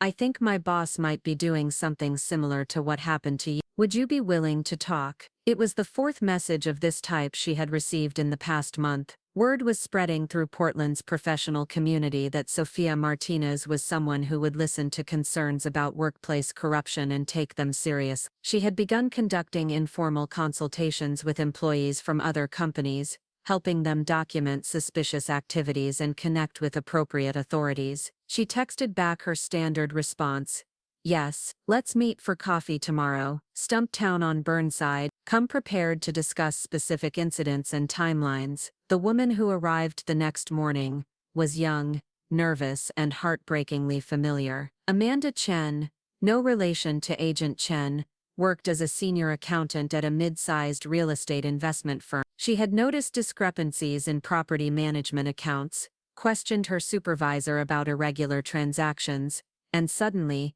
found herself the subject of performance reviews that documented mistakes she was certain she hadn't made. "It started small," Amanda explained, stirring her coffee with shaking hands. "A few $1,000s here and there from rental income accounts. When I asked about it, my boss said it was related to maintenance reserves and capital improvement, but the numbers never added up, and when I tried to verify the expenses, I couldn't find corresponding work orders or contractor payments." Sophia listened carefully, taking notes and asking the kind of detailed questions that she had learned from her experience with Dr. Torres and Agent Chen. Amanda's situation wasn't identical to her own, but the pattern was disturbingly similar.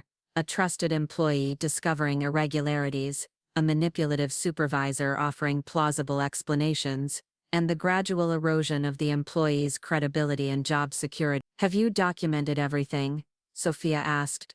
"I've been keeping copies of account statements and transaction records, but I'm scared that if I'm caught I'll be fired for violating confidentiality policies." "Amanda, listen to me carefully. Your job is already in danger whether you document anything or not. If your supervisor is really stealing money and framing you for it, Your choice isn't between safety and risk, your choice is between being a victim and being a survivor. They spent 2 hours developing a strategy for Amanda to gather evidence while protecting herself from retaliation. Sophia shared techniques she had learned from Carmen and Tyler about creating redundant documentation, establishing alibis, and building relationships with trustworthy colleagues who could serve as witnesses. But more importantly, she helped Amanda understand the psychological aspects of fighting back against workplace manipulation.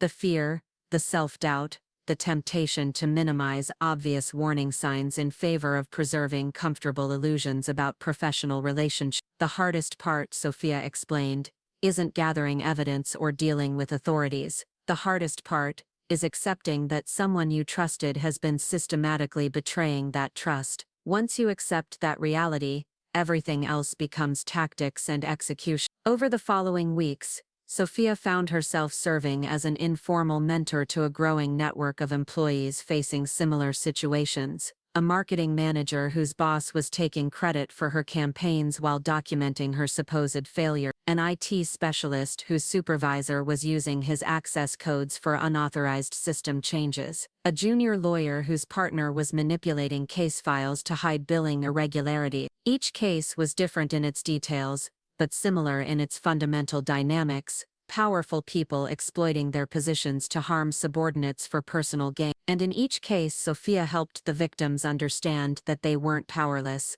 that they had options beyond suffering in silence or leaving quietly. 3 months after her conversation with Amanda Chen, Sophia received a call that made her smile with genuine satisfaction. Amanda's real estate firm had fired her supervisor and turned over evidence of embezzlement to federal prosecutors. The stolen money had been recovered, the affected clients compensated, and Amanda had been promoted to head the company's new internal audit department. "I wanted to thank you," Amanda said during their celebration lunch. "Not just for the practical help, but for helping me understand that I wasn't crazy or paranoid, that the things I was seeing were real and worth fighting against." "You did the fighting," Sophia replied. "I just helped you see that you were strong enough to win." As Portland's autumn turned to winter, Sophia's informal consulting practice evolved into something more structured. She registered as a professional consultant, specializing in workplace fraud investigation and employee advocacy. Sterling Financial provided office space and administrative support, recognizing that her work enhanced their reputation as a company committed to ethical business practices. Her first major independent case came from an unexpected source: a call from the Seattle office of Pacific Northwest Investment Group, the same company that Marcus Webb had used in his conspiracy against Sterling Financial. The company's new leadership wanted to hire Sophia to investigate potential corruption within their own organization. "We know this is somewhat ironic," explained Jennifer Walsh, Pacific Northwest's interim CEO, "but we need someone with your experience to help us identify and eliminate any remaining elements of the culture that enabled Marcus Webb's criminal activity." It was indeed ironic, but also professionally satisfying. Sophia spent 2 weeks in Seattle interviewing employees, reviewing financial records, and analyzing corporate communication. She found evidence of a toxic culture that had enabled Webb's crimes: systematic intimidation of whistleblowers, retaliation against employees who asked inconvenient questions, and reward systems that prioritized short-term profits over ethical behavior. Her recommendations were comprehensive and blunt: fire half the executive team, implement transparent reporting systems, create independent oversight mechanisms, establish employee protection protocols that made retaliation difficult and whistleblowing safe. "These changes will be expensive and disruptive," she warned the board of directors, "but they're necessary if you want to prevent future scandals and restore client confidence." The board approved every recommendation. On a cold December evening, Sophia sat in her Sterling Financial office,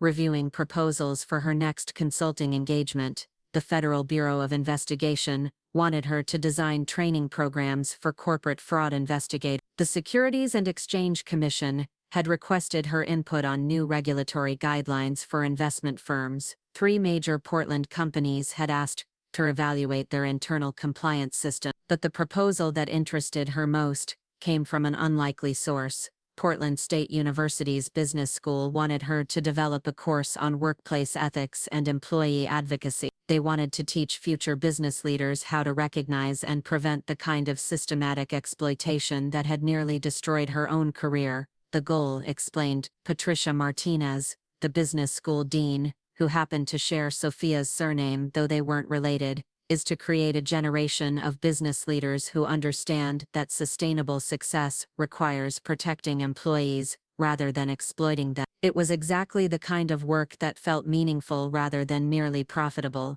Sophia accepted the position as an adjunct professor, designing a curriculum that would teach students to recognize manipulation, document evidence, and fight back against workplace corruption. Her first class met on a Tuesday evening in January. 35 graduate students who represented the future of Portland's business community. As she looked at their eager faces, Sophia thought about the naive analyst she had been just 18 months earlier, trusting and vulnerable and completely unprepared for the realities of corporate betrayal. How many of you believe that hard work and talent will always be rewarded fairly in the business world? She asked. Nearly every hand went up. How many of you have ever worked for someone who took credit for your achievements or blamed you for their mistake? About half the hands remained raised. And how many of you reported that behavior or fought back against it? Only 3 hands stayed up.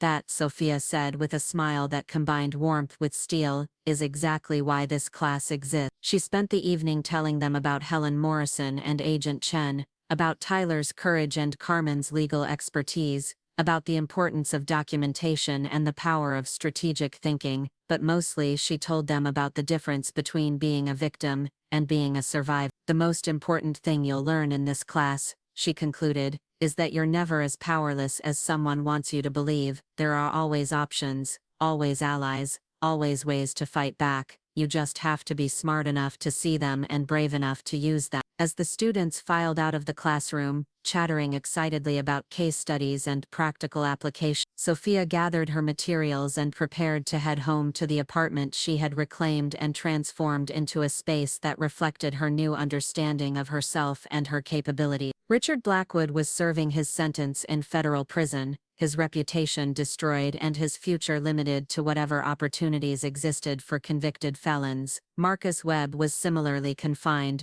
his corporate empire dissolved and his assets distributed to the victims of his crime. But Sophia Martinez was building something new, a career dedicated to protecting people like herself, like Amanda Chen, like all the employees who found themselves facing workplace betrayal and needed someone to show them that they could fight back and win. Standing at her office window one last time before heading home, Sophia looked out over the Portland skyline and thought about the journey that had brought her to this moment. She had lost her innocence and her naive faith in corporate fairness, but she had gained something far more valuable, the knowledge that she was strong enough to survive betrayal, smart enough to outmaneuver enemies, and brave enough to help others do the same. The woman who had once signed divorce papers without crying had become someone who would never again be underestimated, and that, Sophia realized with deep satisfaction, was exactly who she was meant to be. Up next, you've got 2 more standout stories right on your screen. If this one hit the mark, you won't want to pass these up. Just click and check them out.